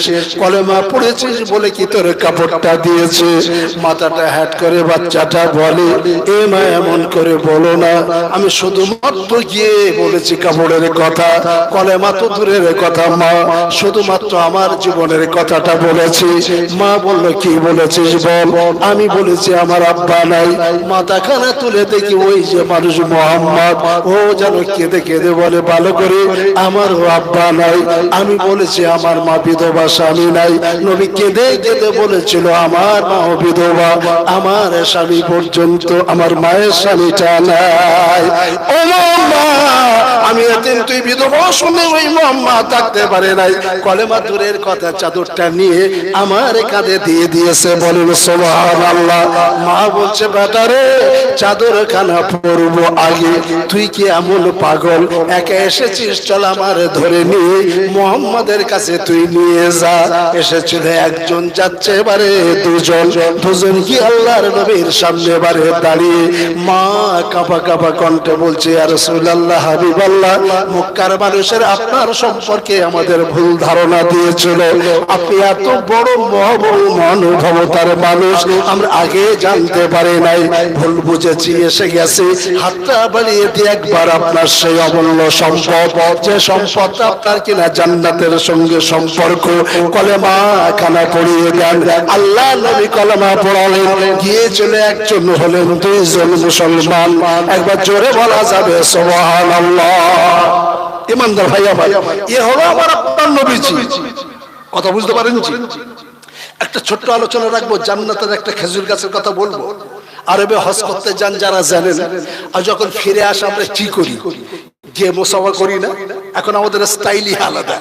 হজ করতে যাওয়ার আগে একবার যারা যুদ্ধে যাচ্ছি, যুদ্ধ দেই না, 3-4টা 5-8-10টা মানে চাটা শুরু, নরে তাকবীর আল্লাহু আকবার, নরে তাকবীর আল্লাহু আকবার, এয়ারপোর্ট পর্যন্ত কি উপস্থিত হই না? সওয়াব নাই। আছে কখন? নবী বলছে, হাজিরা হজ করে যখন ফিরে আসবে, এই সময় যদি তুমি মুসাফা করে তোমার গুনাহ মত দোয়া চাও, আল্লাহ তোমার জীবনের গুনাহ মাফ করবে। বলেন সুবহানাল্লাহ। আনার সময় কেউ নাই। হাজী সাহেবরা বাড়ি আসলে আমরা যাই, মুসাফা করি না? হাজী সাহেবরা আমাদের দুইটা জিনিস দেয়, একটা খেজুর আর একটা পানি, এক গ্লাস দেয় না? দেয় দেয়। কিন্তু দেখবেন এই মক্কা মদিনা থেকে ফিরে আসার পর মদিনাতে একটা খেজুর আছে যার নাম আজওয়া। সারা বিশ্বের সবচাইতে দামি খেজুরের নাম আজওয়া। আল্লাহ নবী হাদিসে বলেছেন, এই আজওয়া খেজুর যাদের হার্টের পেশেন্ট আছে, হার্টের রোগ আছে, রাত্রেবেলা 4টা খেজুর যদি দুধে ভিজিয়ে দেয় আর সকালবেলা 4টা খেজুর বিশুদ্ধ চিবিয়ে খেয়ে আর দুধটা খেয়ে নেয়, আল্লাহ তার হার্টের রোগটা চিরদিনের জন্য সারিয়ে দেবে। চলে বল সুবহানাল্লাহ। এই আজওয়া খেজুরটা মদিনায় আসলো কেমনে আপনাদের বলবো জি, শুনবেন জি। এই গাছটা কিন্তু আল্লাহর জান্নাতের গাছ। জোরে বলেন সুবহানাল্লাহ। কোত্থেকে আসা গাছ? জি, আজওয়া খেজুর, আল্লাহ জান্নাতের গাছ। শোনো অবাক হয়, জান্নাত থেকে আসলো কেমনে? আরে নবীর বদৌলতে এসেছে। জোরে বলেন সুবহানাল্লাহ। তা আমার আপনার নবী যে কত বড় নবী, যার সম্মান আল্লাহ নিজেও দেন, সেই নবী সম্পর্কে আমরা কিন্তু ব্যথাতুর। আপনার মধ্যে নবীর মহব্বত আছে, বুঝবে কেমনে? আপনাকে আল্লাহ ভালোবাসে, আপনি বুঝবেন কেমনে? আপনার যে আল্লাহ ভালোবাসে আপনি বুঝবেন কেমনে? একটাই উপায়, যে আল্লাহ আপনাকে ভালোবাসে আপনার দ্বারা সেজদা হচ্ছে কিনা। আপনি যদি সেজদা দেন জানবেন আল্লাহ ভালোবাসে। আপনার যদি সেজদা উঠে যায়, আপনি যতই বলেন আমি ভালো ভালো ভালো, তো সেজদা তুলে নিয়েছে মানে জানবেন আল্লাহ আপনাকে ভালোবাসছে না। আপনি নবীর ভালোবাসেন কি করে বুঝবেন? যত বেশি সুন্নতের পাবন্দি করবেন, আপনার মুখে দাঁড়িয়ে আসবে, মাথায় টুপি আসবে, সুন্নতি লেবাস আসবে, কাঠের উপরে কাপড় আসবে, ঠিক না ভুল বলেন? এটা তত বেশি আমরা নবীর ভালোবাসা সুন্নত হবে। আর নবীর ভালোবাসা তো মানুষ কোথায় পৌঁছে গেছে জানেন? ফুরফুরা আমরা ফুরফুরা সিলসিলা মানুষ আলোচনা আসবো। ফুরফুরা শরীফে দাদু হুজুর পীর কেবলা রহমাতুল্লাহ নাম তো আমরা সব জানি, জানি না। এখন বহু মানুষ আউল টাউল তোলে। ফুরফুরা শরীফে দাদু হুজুর এরকম যখন খানকা শরীফে বসে ওয়াজ করতেন না, ভক্ত মুরিদরা সব বসে থাকতো ঘিরে, আর দাদু হুজুর ওয়াজ করতো। আর সে সময় একটা পাগলা সাগলা মানুষ এসে বলছে হুজুর বলে দেবো। হুজুর তাড়াতাড়ি ওয়াজ বন্ধ করে উঠে আর গিয়ে ওর মুখটা ধরে হাত গুলো বলছে বাবা বলেছিলি। ও আবার চলে যেত। আবার হুজুর খানকা শরীফে বসে ওয়াজ করতেন, ও বেটা হাসতো, এসে খালি এদিকে বলছে হুজুর বলে দেবো। হুজুর তাড়াতাড়ি উঠে ওর বুকে ধরে বলছে বাবা বলেছিলি, তুই চলে যা। আর ভক্তরা বসে বসে বলে বলে করে হ্যাঁ রে পাগলা হাসে, আর খালি বলে দেবো বলে কি রে জিজ্ঞাসা করতো। তোর গিয়ে পাগলা ধরেছে তুই খালি কি বলবো কি বলবো এ বলছেন এখন বলা যাবে না। আচ্ছা আপনারা বলেন জি মিলতে করে কলিজার টুকরা ফাতেমা নবীর ইন্তেকালের সময় আসলে না কাঁদছে, আর নবীজি বলছে ফাতেমা এই কানটা আমার মুখের ধারে দে। কানটা মুখের ধারে দিয়েছে, কি বলেছে ফাতেমা হেসেছে। এই অবস্থা আপনাদের শোনা আসেন, আমি বলবো না ঘটনা, শুধু ফাতেমা হেসেছে। আম্মা জান আয়েশা ফাতেমা ধরে বলছে ফাতেমা আরে তুই কাঁদতে তোর আব্বা কি বললো রে, তুই হাসলি? বলছে বলা যাবে না। নবীজি চলে গেলে আয়েশা জিজ্ঞাসা করতে ফাতেমা সেই সেদিন হেসেছিলে কথাটা আমাকে বললে না? বলছে এবার বলবো। কেন? আব্বা চান নাই। আর কি সেটা খবর নেই? বলছে আব্বা বলেছেন ফাতেমা কাঁদিস নেই, আমি চলে যাবো 6 মাস পরে তোর সঙ্গে আমার দেখা হবে। জোরে বলে সুবহানাল্লাহ। আসলে এ দাদা হুজুর ও পাগলা ধরেছে, তুই কি বলবি রে বল। বলছে না এখন বলা যাবে না, এখন না। হুতুবাটা চলে যায়। কিছুদিন বাদে কয়েক বছর পর আমার দাদা হুজুর পশ্চিমবঙ্গের আকাশের একটা দুঃখের মেঘ নামিয়ে দিয়ে আল্লাহর মেহবুব হয়ে তিনি পরপারের পাড়ি জমালেন, চলে গেছে। ফুরফুরার মানুষ সব পাগল, মানুষটা পাগল। তো একদিন ফুরফুরার দরবারে এই পাগলাটা এসে জাদু হুজুরের রওজা তখন ঘেরা ছিল, উনি এসে এক জায়গায় বসে চুপচাপ, মনটা খারাপ, সেই পাগলা বসে আছে। এর ভক্ত মুরিদ যারা ওয়াজ শুনতো আর দেখতো, আর এই সেই এসে বলতো না ধরতো যে পাগলাই হুজুর যখন বেঁচে ছিল ওয়াজ করতো, তুই খুব ঝামেলা করতিস, তুই খালি এসে বলতিস এই বলে দেবো আর কি বলবি বল। তো বলছেন না হুজুর যখন নাই এবারে কিন্তু বলবো। তা কি বলবি বল। বলে আপনার কি বলবো, আমি হলাম ফুরফুরার ভক্ত, ছিলাম জাদা হুজুরের ভক্ত। আমি রাত নাই দিন নাই যখন মনে উঠতো তখন ফুরফুরায় চলে আসতাম। আমি একদিন রাত তখন হবে প্রায় 2টো, ফুরফুরার কথা মনে পড়েছে, দাদা হুজুরের মুখটা দেখবো মনে পড়েছে। এই মনে পড়লে আমি আস্তে আস্তে ফুরফুরায় চলে আসি। দাদা হুজুরের যখন মাটির ঘরটা ছিল জানেন, মাটির ঘরের পরে একটা মাটির মসজিদ এখনো আছে। আমি আস্তে আস্তে প্রায় মসজিদের সামনে 100 মিটার দূরে হব। হঠাৎ দেখি আমার কানে একটা আওয়াজ আসে, কিছে ইল্লাল্লাহ ইল্লাল্লাহ ইল্লাল্লাহ ইল্লাল্লাহ। আমি তো রাত গভীর রাতের একটা ইল্লাল্লাহ শব্দ শুনে আমার মনে কেমন ভয় ভয় করতে লাগলো। থমকে এক জায়গায় দাঁড়িয়ে গেলাম, আবার মনে মনে ভাবলাম যে ইল্লাল্লাহ জ্যাকেটটা একবার দেখবো। আমি এবার আস্তে আস্তে গুটি গুটি গুটি গুটি পাই ওই মসজিদের কাছাকাছি প্রায় চলে গেছি, আর মাত্র 25 মিটার দূরে হবে। আমি দাঁড়িয়ে গেছি সেখানে ভয়ে ভয়ে। মানে কেন তুই ভয়ে দাঁড়ালে একবার বল।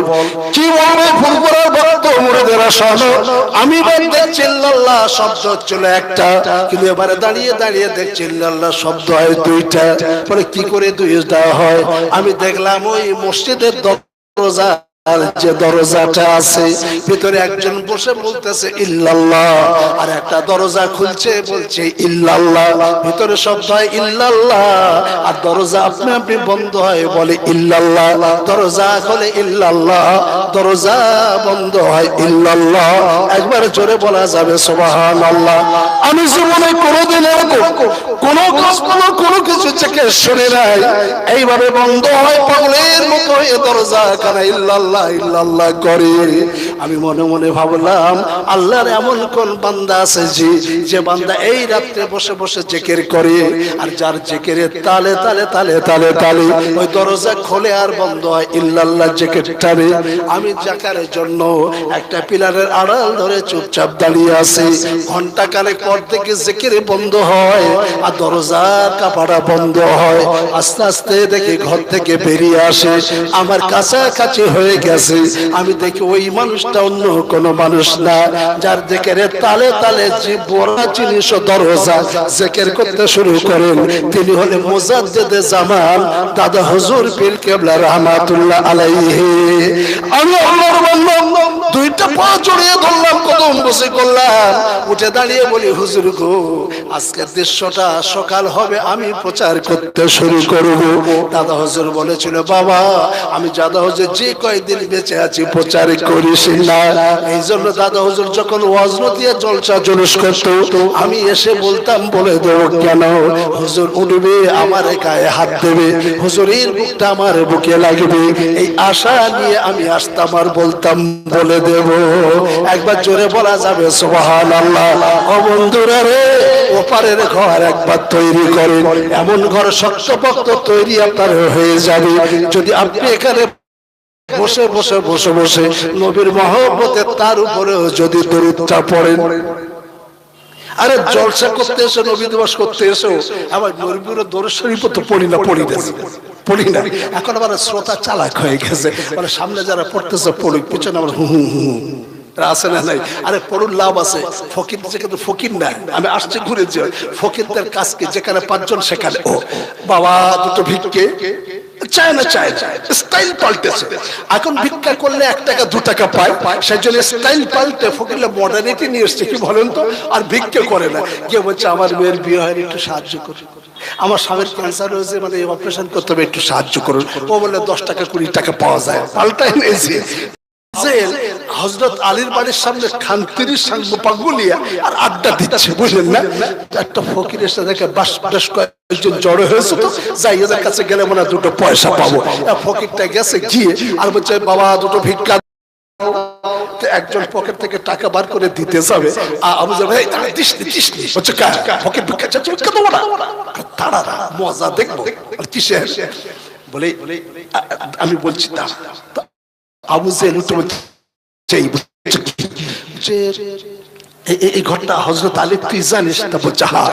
বলছে তুই আলীর দরজায় গিয়ে ভিক্ষা চা, ও যা দেবে, যদি না দেয় আমি আছি আমি তো দেবো। ও কেন বলেছ? মনে চুলকানি আর পাপ, ও জানে আলীর ঘরে ঠিক মতো খাওয়ান দাওয়ান হয় না, আর বেটা পাবে কেমনে, ফকিরের দেবে কেমনে। আচ্ছা তুই যা, কয়েকদিন তো খরা চলছে, খাদ্য কিছু নেই, যা কি হয়। তো ফকিরটা বলেছে, ও বেটা গেছে, হাসান হোসেন ডান দিক বাম দিক বসে আছে, আর ও গিয়ে বলছে লা ইলাহা ইল্লাল্লাহ 2 ভিক্ষা দাও। এটা বলে চাও উচিত না, বলেন না বাবা বাড়ি কেউ আসো 2 ভিক্ষা। আলী উঠেছে, ঘর খুঁজতেছে, খুঁজে খুঁজে কিন্তু কিছুই পায় না।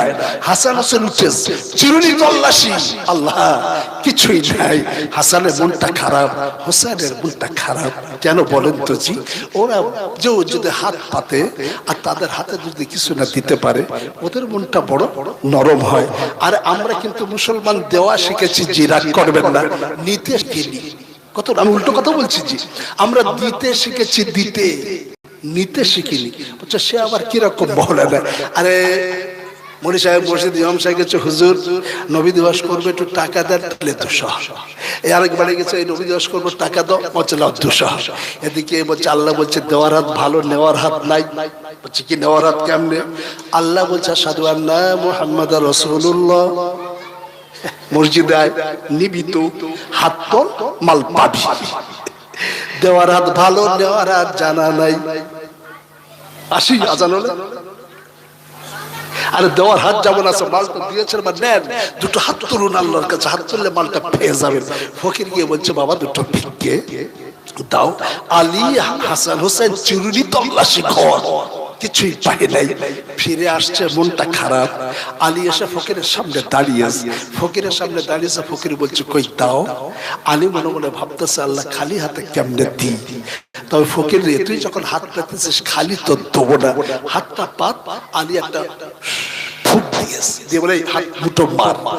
তা হুজুর তুই মুঠো মার, ফুকটা দিলাম তো। আমরা যদি কোনো ফকির ভিক্ষা চাই কি করবে, মাল্লাই ফু তা ফুটা দিয়েছে। আলী বলছে এখানে খুলিস না। কোথায়?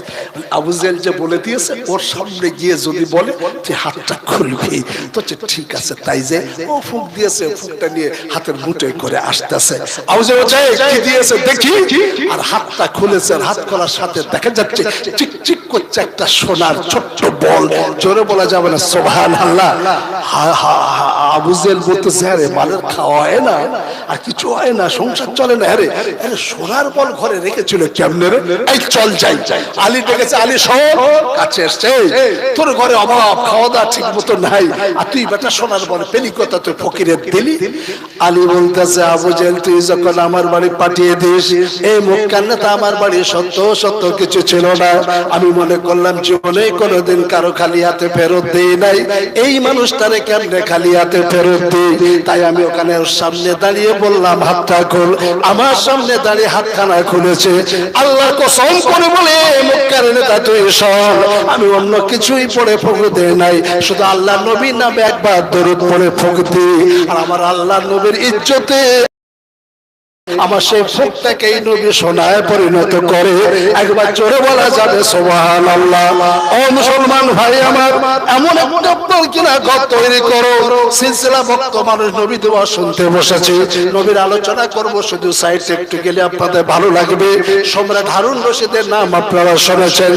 দাজলা নদীর তীরে একটা ঘর তৈরি করেছে, এত সুন্দর ঘর, বিশ্বের বড় বড় কারিগর নিয়ে এসে ঘরটা তৈরি করার সময় বলে আমি হারুন রশিদ এমন একটা ঘর তৈরি করবে নিশ্চিত নিরাপত্তা, একে 56 গুলি আর কামান যেন এই ঘরটাকে টলাইতে না পারে। সুন্দর ঘর, মনোরম ঘর তৈরি করে চাই কারুকার্য হবে সুন্দর, ফুল হবে সুন্দর, নয়নে বিরাম ঘর, একবার যে দেখবে যেন বারবার তার দেখতে মন চায়। তাই তো বিশ্বের সেরা সেরা শিল্পীদের নিয়ে, শিল্প যারা তাকে অঙ্কন করে তাদের নিয়ে নিশ্চিত নিরাপত্তা দিয়ে একটা ঘর তৈরি হলো। সারা বিশ্বের যত শৌখিন মানুষ আছে না, তাদের ডেকে ডেকে বললেন ঘরটা কত সুন্দর হয়েছে দেখো। এক বাক্যে দিল, এত সুন্দর ঘর বিশ্বের যত বাদশা আসছে কেউ তৈরি করতে পারে নাই, আপনি যেটা তৈরি করেছেন। সম্রাট হারুন রশিদ একটা পাগলা ছিল, ও পাগলার নাম ছিল বাহালুল দানা। নাম শুনেছেন আপনারা? বাহালুল দানা। ও বেটা লাঠি ঠুকতে ঠুকতে ঠুকতে ও এসছে, ও এসে আর বলছে এই সম্রাট নাকি একটা ঘর করেছে, সব মানুষ বলছে ভালো ভালো বলে, নিশ্চিত নিরাপত্তা, ওখানে কেউ পৌঁছাইতে পারবে না। আচ্ছা আমি একটু দেখি। বলছে পাগলা তুই দেখবি দেখ। তা এরা আর পাগলজি আল্লাহর পাগল না? ও ঘর দেখতে দেখতে দেখতে আর দেখছে, আর হাঁটতে হাঁটতে যাচ্ছে, দেখতে হাঁটতে হাঁটতে যাচ্ছে, গিয়ে একদম দরজার কাছে গেছে, আর দরজা খুলে বাল ভিতরে ঢুকে গেছে। আর ঘন্টা হয়ে গেছে, দারোয়ান বাদে বাপের জন্মে তো এরকম ঘর দেখিস নাই, আর ঢুকে বেরোতে তোর মন চায় না, বেরো। তা কি বলবে আর আস্তে আস্তে বেরোচ্ছে, কি দেখলি তোদের কাছে বলবো কে, তো কোথায় বলবো? যে ঘর তৈরি করেছে একবার তার সামনে নিয়ে যা, এই ঘরের মধ্যে আমি 2টা ভুল ধরেছি। বলিস কি? আল্লাহ মানুষ যারা কারো দেখে ভয় করেছে, ও তো সোজা গেছে, সোজা গিয়ে হারুন রশিদ আছে সালাম কালাম দিয়ে, হারুন রায় কিরকম ঘর দেখলে? সম্রাট ঘর ভালো, কত 2টো ভুল কিন্তু আমি দেখেছি ঘরে। কি বলিস? বিশ্বের তাবড় তাবড় মানুষেরা, শিল্প যারা, তারাও এসে বলছে ঘরে ভুল নাই, নিশ্চিত নিরাপত্তা। আর তুই বলছিস দুইটা ভুল ধরেছিস? বলছে হ্যাঁ দুইটা ভুল ধরেছি। কি ভুল ধরেছিস তুই বল। তো এক নম্বরটা বলবো। বলছে হ্যাঁ। বলছে সম্রাট আপনি যে ঘরটা তৈরি করেছেন সম্রাট, আমি জানি কোন কামান ঘরটার মধ্যে ঢুকতে পারবে না, একে 56 গুলি যদি করে দেয়াল ভেদ করে ঘরের মধ্যে যেতে পারবে না। কিন্তু ও সম্রাট আপনি বলে দেন, আপনি যদি ঘরের মধ্যে আপনি থাকেন, ওই ঘরের মধ্যে আজরাইল পৌঁছাতে পারবে না? পারবে। আজরাইল যাবে? আরে 70 ফুট মাটির তলায় যদি আপনি কাচের বেষ্টনী দিয়ে তার মধ্যে ঢুকে থাকেন, সেখানে আজরাইল যাবে আপনার জানটা কবজ করবে। ঠিক না ভুল বলেছি? করেই নেবে। মানুষ যতই পালানোর চেষ্টা করুক, আল্লাহ শুধু সময়টা দিয়েছে, আর তো কত দামি জিনিসও দিয়েছে, বুঝলাম না, মূল্যায়নও করলাম না। আরে শ্বাস চলছে চলছে চলছে, ফেরেশতা বলছে আল্লাহ আমসিক, টিপে দেবো দেবো। আল্লাহ হচ্ছে উত্তর ছেড়ে রাখ, ছেড়ে রাখ। কেন? ওলে আব্দি আজাল, আল্লাহ হচ্ছে নির্দিষ্ট সময় আছে, সেই সময় দেব। কিন্তু আমরা যে জিনিসটা নিই, ভালো করে একবার হিসাব করে দেখেন তো, আমরা টানি কোনটা? অক্সিজেন ছাড়ি কি কার্বন ডাই অক্সাইড? অক্সিজেন নিই ছাড়ি মিনিটে কতবার? টানি অক্সিজেন নিই কতবার? 60 বার, 70 বার, 20 বার। টানি না, টানি না। আপনার একটু হিসাব পছন্দ, এই মুহূর্তে অক্সিজেন একটা গ্যাস সিলিন্ডার কিনলে তার দাম কত? 1000 টাকা না? 1000 টাকা। 1000 টাকা যদি 18 লিটার গ্যাসের দাম হয়, সারাদিন 24 ঘন্টা 7000-এর বেশি আমরা অক্সিজেন টানি। আল্লাহ যদি বলে বেশি পয়সা দিতে হবে না, 1000 টাকা সিলিন্ডার কিনতেছি, আর আমার অক্সিজেনের দাম শুধুমাত্র 10 পয়সা করে। 60 বছর বাঁচবেন, 10 পয়সা করে যদি অক্সিজেন যেটা ঢোকার, এর দামটা নেয়, দিতে পারবেন? এত মূল্যবান জিনিস দেওয়ার পরও আল্লাহ বলে আমার আল্লাহ সম্পর্কে তোর কে দূরে সরিয়ে রেখেছে? আল্লাহ বলবে না? বলবে না আমার ভাইরা। সেজন্য তো এ নিশ্চিত একটা কি, যেখানে জিবরিল আজরাইল কিন্তু ঢুকে যাবে। হারুন রশিদ মাথাটা হ্যাট করে বলছে হ্যাঁ তা কিন্তু ঠিক। ও ঘরটা আমি মনে করেছিলাম নিশ্চিদ্র, এখন থেকে নিশ্চিদ্র, নিরাপত্তা নেই, হাজার বেষ্টনী থাকলেও সেখানে কিন্তু আজরাইল যাবে। ও সম্রাট হারুন রশিদ শুনে রেখে দেন, 1 নম্বর ভুল আপনাকে ধরিয়ে দিলাম, 2 নম্বরের ভুল আপনার কাছে এবার তুলে ধরি, আপনি রাগ করবেন না। হারুন রশিদ বলতেছে না রে না পাগলা, তোকে আমি বড় ভালোবাসি, মহব্বত করি, এই জন্যই তো করি। তো 2 নম্বর ভুলটা কি একবার তুই বলে দে। ওই সময় পাগলা বলতেছে সম্রাট গো, দুনিয়া জমিনে যদি ভূমিকম্প হয়, ওই ভূমিকম্প কি আপনার ঘরটা টলাইতে পারবে না? বলে হ্যাঁ। আল্লাহর কোরআন শরীফ বলে ইজা জুলজিলাতিল আরদু জিলজালাহা, কিয়ামতের প্রাক্কালে আল্লাহ বলে দুনিয়াটা এমন নাড়িয়ে দেব রে, 60 ফুট নিচের তলায় তোরে 26 তালা বাড়িটা নিচে নেমে যাবে। যত ভূমিকম্প রোধ দিয়া তোমার ঘরটা তৈরি করো। সম্রাট হারুন রশিদ গো, তোমার ঘর ভূমিকম্পে তখন ক্ষয় হবে না, হবে না। হারুন রশিদ বলছে বাহালুল্লাহ, আমি তো এই কারণে ভালোবাসি, আমার ঘর ভূমিকম্প পর্যন্ত নষ্ট হবে। পাগল বলে সম্রাট এমন একটা ঘর বানাইতে পারো না যে ঘরে আজরাইল ঢুকতে পারবে না, যে ঘরে ভূমিকম্পের ক্ষমতা নাই, কোনদিন ঘরটাকে ভাঙার টলিয়ে দেওয়ার ক্ষমতা নাই। হারুন রশিদ বলছে পাগলা রে, কি এমন আছে তুই বল, তাই দিয়ে আমি ঘরটা তৈরি করব। ওই পাগলা বলে ও সম্রাট হারুন রশিদ শোনেন, সুবহানাল্লাহি ওয়া বিহামদিহি সুবহানাল্লাহিল আযীম। একটা বার যদি দুনিয়ার জমিনে তুমি আমলটা করে নাও, আমার আল্লাহ জান্নাতে তোমার জন্য ঘর তৈরি করবে। একবার মানুষ জান্নাতে চলে গেলে রে আর জীবনে তার মরণ হবে না, আজরাইল তার কাছে যাবে না। আর যত বড় ভূমিকম্প হোক না কেন, জাহান্নাম টলতে পারে, কিন্তু জান্নাতের একটাও ঘর, একটাও গাছ কিন্তু চলবে না। একবার জোরে বলেন সুবহানাল্লাহ। ও নবী প্রেমিক মানুষ, নবীর মহব্বতের মানুষ, নবীর মহব্বত যারা করেছিল, ওদের কথা আনতে গিয়ে তাদের মহব্বতের টানে আমার আল্লাহ জান্নাত থেকে খেজুর গাছ দুনিয়ায় পাঠিয়েছে। আমরা যদি মহব্বত করি রে, আমাদের জন্য আল্লাহ জান্নাতে দরজা খুলবে। বাপরে বাপ, কথাটা শুধু ঘটনাটা তুলে রাখি। আল্লাহ নবীর একজন সাহাবা ছিল, এই সাহাবাটার বাড়ি ছিল আপনার ওই ফ্রান্সে, জায়গাটার নাম ছিল আপনার ফার্সি বলে ফ্রান্স বর্তমান নাম। এই সাহাবীর নাম ছিল হযরত সালমান ফার্সি রাদিয়াল্লাহু তাআলা আনহু। জোরে বলেন সুবহানাল্লাহ। এই লম্বা চওড়া ছিল, খুবই সুন্দর ছিল দেখতে। নবীর সঙ্গে যখন সফরে যেতেন মাঝে মাঝে মানুষের চিন্তা ভুল করতে কোনটা নবী, এত সুন্দর দেখতে ছিল। ও ছিল কিন্তু অগ্নি পূজারী। ওর বাপ আগুন জ্বালিয়ে থাকতো, কোনোদিন নিভতে দিত না। যারা আগুন পূজা করে, ভারতবর্ষ আছে বেশি না 60 থেকে 70 ঘর। ওরা মারা গেলে পর দেখবেন একবার পেপারে দিয়েছিল, দেশের শকুন টুকুন চিলগুলো বিলুপ্ত হচ্ছে। ওরা প্রটেস্ট করেছিল, চীনা শকুন বিলুপ্ত কেন হবে? ওরা মারা গেলে পাহাড়ের উপর চড়ায় দিয়ে আসে, শকুন চিলকুকুর চিড়ে চিড়ে খায়। ভারতবর্ষে আছে 60টা মতো ঘর আছে। ওটা আমি বলবো না, ইতিহাসের কথাটা, যেতে মজলিস আলাদা। তো সালমান ফার্সি সেই দেশের মানুষ। সালমান ফার্সি শুনেছে মক্কায় একজন মানুষ এসছে, তার নাম মোহাম্মদ। ও গিয়ে ওদের যে পণ্ডিত জিজ্ঞাসা করে, আচ্ছা মোহাম্মদ যদি আসে আমি গিয়ে চিনবো কেমনে? এ বিদগ্ধ পণ্ডিতটা বলছে, সালমান তুই যদি মোহাম্মদের কাছে যাস, কয়টা পরীক্ষা দি, এই 3টে পরীক্ষা তুই করবি, তাহলে জানতে পারবি যদি পাস করে ও হলো মোহাম্মদ। বলছে একদম কি কি পরীক্ষা? বলে একটা পকেটে তুই যাবি মোহাম্মদ কে চেনার জন্য জাকাতের টাকা নিয়ে যাবে, আর একটা পকেটে নিয়ে যাবি মানে তোফা দান। আর কি এই দুটো পরীক্ষা যদি পাস করে 3 নম্বর একটা পরীক্ষা আছে। মানে কি পরীক্ষা? বলছে সেই নবীর পিঠে একটা মোহরের নবুয়ত আছে, তুই শুধু পিঠটা তুলে আর দেখবি জামাটা খুলে, যদি 3টেই মিলে যায় তাহলে তুই জানবি মোহাম্মদ। তো তো শুনে বাপের ওই অগ্নি পূজার কতদিন আল্লাহ যার অন্তরে ইমানের নূর দেবে, কতদিন আসে ওখানে টিকে থাকবে। একদিন এদিক সেদিক বলা কোয়া, এ তো সালমান ফার্সি বাপের টাপের দাও বলে সোজা দৌড় চলে এসছে মক্কাতে। মক্কাতে এসে না ও নবীর পরীক্ষা করবে। পরীক্ষা করে দেখে সত্যি কাবার চাতালে অনেকজন, আর একজন মানুষ বসে আছে, এত সুন্দর যুবক, জ্যোৎস্না পূর্ণিমা চাঁদের আলো যেন হার মেরে যায়। সেই মানুষটার সামনে সালমান ফার্সি গিয়ে বসেছেন। বসে পরীক্ষা করবেন যদি এই মোহাম্মদ না অন্য কেউ, সত্যি সত্যি আল্লাহর ঐশীপ্রাপ্ত নবী না অন্য কেউ, পরীক্ষা করার জন্য এবারে গিয়ে সামনে বসেছেন। বসে প্রথম বাম পকেট থেকে জাকাতের টাকাটা বার করে বলছে, ইয়া রাসূলুল্লাহ, এটা আমি আপনার জন্য জাকাতের মাল নিয়ে এসেছিলাম, এইটা আপনি কবুল করুন।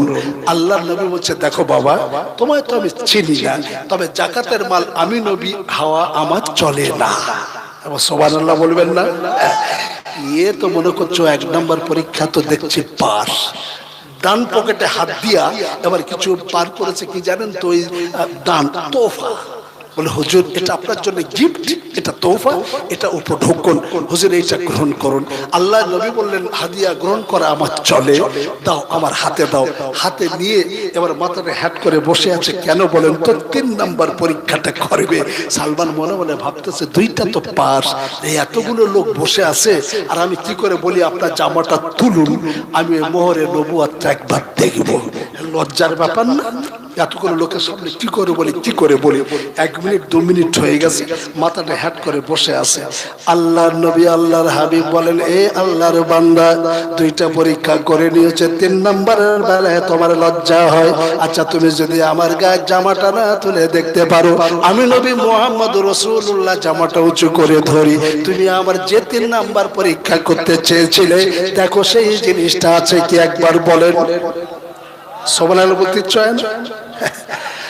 আল্লাহর নবী এই কথা শুনে সালমান থাকতে পারলেন না, হাত দোকানে গিয়ে দিয়ে বলছেন, ইয়া রাসূলুল্লাহ, আমার মার্জনা মাফ করবেন। আপনি আমার হাতে হাতটা রেখে কলেমা খানা পড়িয়েলেন। আল্লাহর নবী কলেমা পড়ালেন। ইসলামের তখন করুণ অবস্থা। সালমান ফার্সি গিয়ে মক্কায় থাকতে গেলে কোনো না কোনো কাজ করতে হবে। সালমান ফার্সি এবার আপনার কিনা ওখান থেকে চলে গেলেন বাড়ি, ফিরে চলে আসলেন, সেই মদিনা শরীফে নবী চলে গেছে। সালমান ফার্সি এবারে নবীজির কাছে ওখানে নবীজির দেখার জন্য একটা ইহুদির বাড়িতে আপনার চাকরি বাকরি নেয়, নবী দেখবো একটু। এই আশা সোজা চলে আসছে মদিনা। একটা ইহুদির কাছে গিয়ে বলছে, হুজুর একটা যে কোনো কাজ দেন, একটু ভাত দিলেই হবে। কেন? ওর নবীকে দেখবে। ইহুদি জানে বেটা মুসলমান হয়েছে। ইহুদি বলে ঠিক আছে তুই আয়, জানি এর দিয়ে হাত খাটানি খাটাও। সারা দিন সালমান ফার্সি নিয়ে খাটাখাটুনি করায়, আর সন্ধ্যাবেলা ওর একটা কাজ আছে ইহুদির, লেকস প্যাকস করার, চেহারা খুবই হারামি। সন্ধ্যাবেলা সালমান ফার্সির ডেকে সামনে বসে বলে, এই সালমান, বলে কি তুই যে নবীর কাছে ইমান নিয়ে মুসলমান হয়েছি, ও নবী এত বড় বাজে অশ্লীল ভাষায় গালাগালিজ করে। সালমান ফার্সি সহ্য হয় না, মনে মনে একবার ফায়ার হয়ে যায়। আপনারা বলেন জি, আজও পর্যন্ত যদি নবীর বিরুদ্ধে কেউ কথা বলে, যে মুসলমান হোক, নামাজ পড়ুক চাই না পড়ুক, নবীর বিরুদ্ধে কথা বললো বেনামাজিও যদি হয়, তার রক্ত দিত পিছবা হবে জি, হবে হবে না ইনশাআল্লাহ। নবীর মহব্বত যেহেতু আমাদের অন্তরে আছে। সালমান পাশে কাজ করে, সন্ধ্যাবেলা সামনে নিয়ে শুধু নবীর বদনাম গায়। আর সালমান পাশের সরে একদিন দুই দিন হয়ে গেছে, আর সালমান পাশে রাগ একবার মাথায় চলে ধ্যানে ডেলি দেখে। আর নবীর এগেনেস্টটা শুধু এরকম সালমান পাশে শুনিয়ে রেগে ইহুদির ঘাড়ে মেরেছে একটা দাপ করে। হালকা পাতলা মাল তো, একবার দাবার উপরে হুমড়ি খেয়ে 3-4টে ভোলকে আর উঠে পড়ে চিৎকার করে আমার জাত বাইরে ছুটে বলছে, কেন রে? যেই মাল মোল্লা আমার বাড়ি থাকে, আমার চাকর, ফের আমারে ছাড়ে, দেখ মেরে কি করে। তাই তো যা, ওরা এবার সবাই মিলে একত্রিত হয়ে সাত পেটা যেমন পেটে সালমানের পিটেছে। ভাইয়ারা আমার, সালমান পার্সি মদিনার মসজিদের নববীতে সকালবেলা পটের উপরে শুয়ে শুয়ে খুঁতখুত খুঁতখুত করে কাঁদতেছে। আল্লাহর নবীর কানে সালমানের কান্নাটা যায়। নবী মসজিদের নববীর পর্দাটা ঠেলে বাইরে এসে দেখে সালমান কাঁদে। আল্লাহর নবী বলেন, আয়া আবকি কায়া সালমান, এমন করে কোনোদিন তোমায় কাঁদতে দেখি নাই, আজকে তুমি এখানে বসে বসে কেন কাঁদো? সালমান বলে, ইয়া রাসূলুল্লাহ, হাবিবাল্লাহ হুজুর, যে ওদের বাড়িতে আমি আপনার কিনা কাজ করি, ওই আমার মালিকটা বহুত শয়তান। সন্ধ্যাবেলা বাবাকে সামনে বসিয়ে নিয়ে আপনার সম্পর্কে কুকু মন্তব্য, অশ্লীল মন্তব্য করে। আমি থাকতে পারিনি, মেজাজ গরম হয়ে গেছে আপনার সম্পর্কে কুকুতা বলার কারণে। আমি তো একটা ওকে চড় মেরেছি, লুটিয়ে পড়ে গেছে। যাক বাইরে এসে, হুজুর আমার সাপ পেটুনি একদম করেছে, হুজুর আমাকে আর ওর কাছে ফিরে যেতে দেবেন না। আল্লাহ নবী বলেন, সালমান তুমি শোনো, তোমার মালিককে তুমি মেরেছো, ও তোমাকে মেরেছে, আমি নবী কিছুই করতে পারবে না। তুমি যাও, তোমার মালিকের হাতটা ধরে এই অন্যায়ের জন্য তুমি ক্ষমাটা চাও। বলেন সুবহানাল্লাহ। সালমানের চোখে পানি, কাঁদতে কাঁদতে সালমান চলে যায়। আমার আল্লাহর আরশে জোশ মেরে দেয়। আল্লাহ বলে, জিবরিল আমি তোর কেন তৈরি করেছি, যা যা যা আমার নবীর কাছে সালমান সম্পর্কে 2টা সুসংবাদ দিয়ে আয়। আল্লাহর নবীর সামনে জিবরিল আসলেন, সালাম কালাম দিয়ে বলে, ইয়া রাসূলুল্লাহ, হাবিবাল্লাহ। সালমান চলে যায়, মনটা খারাপ, চোখে তার পানি। আমার আল্লাহ তার চোখের পানিটা সহ্য করতে পারে নাই। 2টা সুন্দর খবর দিয়ে আল্লাহ পাঠিয়ে দিয়েছে। এই খবর দুটো আপনি সালমানকে শোনান। আল্লাহ 2টা খবর পেয়ে আনন্দে ডগমগ হাঁকা দিয়ে বলে, সালমান তুমি চলে যাও, চলে যাও, যাবার আগে 2টা খবর তুমি শুনে যাও। সালমান ফিরে দাঁড়ায় আছে। আলমান বলছে, ইয়া রাসূলুল্লাহ, হাবিবাল্লাহ 2টা খবর কি একবার বলেন। আল্লাহ নবী বলেন, সালমান আরশের মালিক আমার আল্লাহ আমার কাছে বলে দিয়েছেন, সালমান মিন্নি আনা মিন সালমান, আমি আল্লাহ আজ থেকে সালমানের হয়ে গেলাম, আর সালমান নিজে আমি আল্লাহ আমার হয়ে গেছে। একবারে জোরে বলা যাবে না সুবহানাল্লাহ।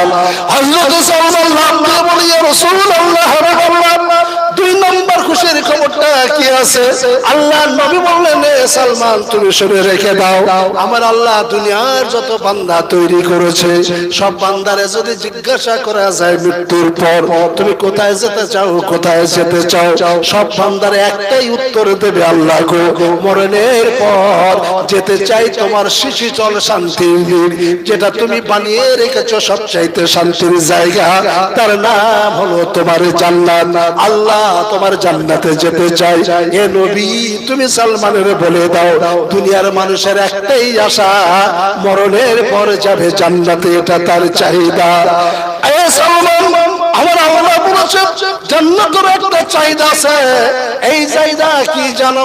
আমি আল্লাহ জান্নাতের জিজ্ঞাসা করেছিলাম, জান্নাত দুনিয়ার মানুষ চায় তোকে, তোর কি কোনো চাহিদা আছে?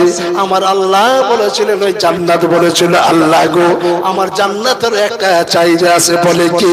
বলে আমার জান্নাতের চাহিদা হলো ওই সালমানের, সবাই আসতে চায় কিন্তু আল্লাহ মরণের পর সালমানের আমার বুকে রেখে দিও। একবারে জোরে বলা যাবে সুবহানাল্লাহ। আলহামদুলিল্লাহ। রাত বাড়ছে, কথা বলেন না, আলোচনা চলবে অনেকক্ষণ। আর যদিও আমি লাইনটা ছেড়েও দিয়েছি, আমি এসেছিলাম আপনাদের জলসা করে গেছে, মনে আছে মুখটা? তখন দাড়ি কিন্তু কাঁচা, এখন কিন্তু পেকে গেছে। তো সব সমবয়স্ক প্রায়। যাও, আবার আল্লাহ আনিয়েছেন, অল্পক্ষণ কথা রাখার সুযোগও হয়েছে। এটা আল্লাহ যদি করিয়ে দিয়েছেন বলে হয়েছে নাকি বলেন? জি। তো এসছে, দুটো কথা রেখেছি। আপনারা খুশি তো? না বেজায় খুশি? আল্লাহ পাক একে অন্যের জন্য দোয়া করার তৌফিক দিন, জোরে বলেন আমিন। আর আমার একদম বন্ধুবর এসছেন, উনি এবার শেষ আলোচনা রাখবেন ইনশাআল্লাহ, শেষ দোয়া তিনি করবেন। তবে যাওয়ার আগে শুধু এতটুকু বলে যাই, আপনারা খাস করে আমার জন্য দোয়া করেন। আমার একটু হার্টের প্রবলেমও হয়ে গেছে, আমিও যতটা পাচ্ছি খাচ্ছি, দোয়া করেন আল্লাহ যেন তাড়াতাড়ি সুস্থতা দান করেন, জোরে বলেন আমিন। আল্লাহ পাক আজকের এই মিলাদুন নবীর জলসাটা যেন কবুল করেন। আমরা যারা বসেছি, মা বোনরা বসেছেন, মাইক্রোফোনের আওয়াজ যতদূর চলে যাচ্ছে, আল্লাহ পাক তাদেরকেও যেন জান্নাতি বলে ঘোষণা করেন, জোরে বলেন আমিন। ওয়া আখিরু দাওয়ানা আলহামদুলিল্লাহি রাব্বিল আলামিন। জোরে সরে আসসালামু আলাইকুম। জোরে সরে দরুদ শরীফ আল্লাহুম্মা। ঘটনা শেষ হয় না, পরে কোনদিন হলে বলবো।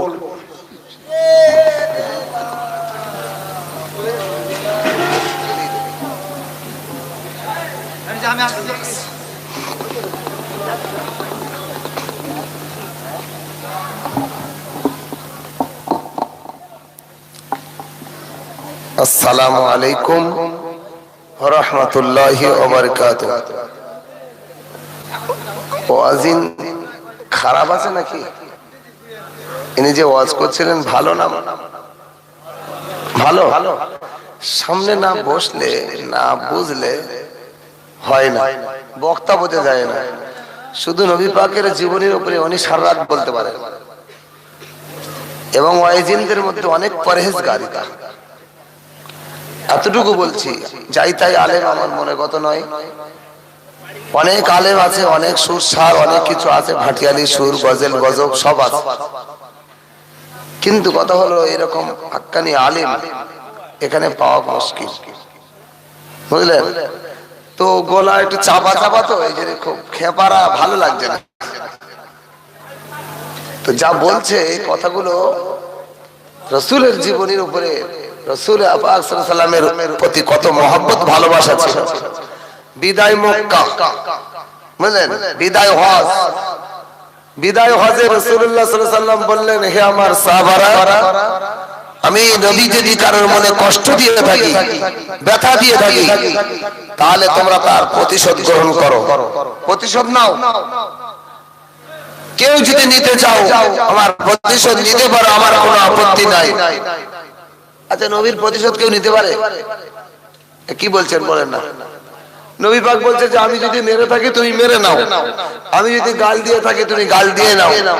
বিদায় হজে বলছেন, বিদায় শেষ সময়ে বলছেন, শেষ ভাষণে বলছেন।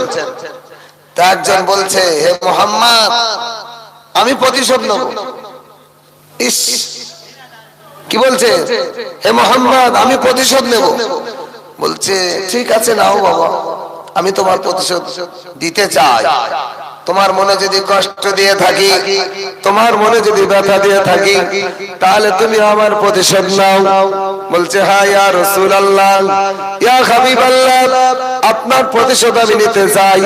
আল্লাহ নবীর সাহাবারা বললেন, কি আশ্চর্য কথা, ইয়া রাসূলুল্লাহ, হাবিবাল্লাহ, আপনি বলুন, এই মুহূর্তে ওর ব্যবস্থা নেব আমরা। আমার নবীর প্রতিশোধ নেব, আবার চুপ করে বসে থাকবো? এখন আপনাদের সামনে যদি কেউ বলে ইমাম সাহেবের দেখে ছাড়বো, তা আপনাদের একটু ভাবনা চিন্তার ব্যাপার থাকবে তো নাকি? কি কারণে, কি ব্যাপার? সহজে কি তুমি মারবে আর ধরবে আমরা মেনে নেবো? এটা মান সম্মানের ব্যাপার।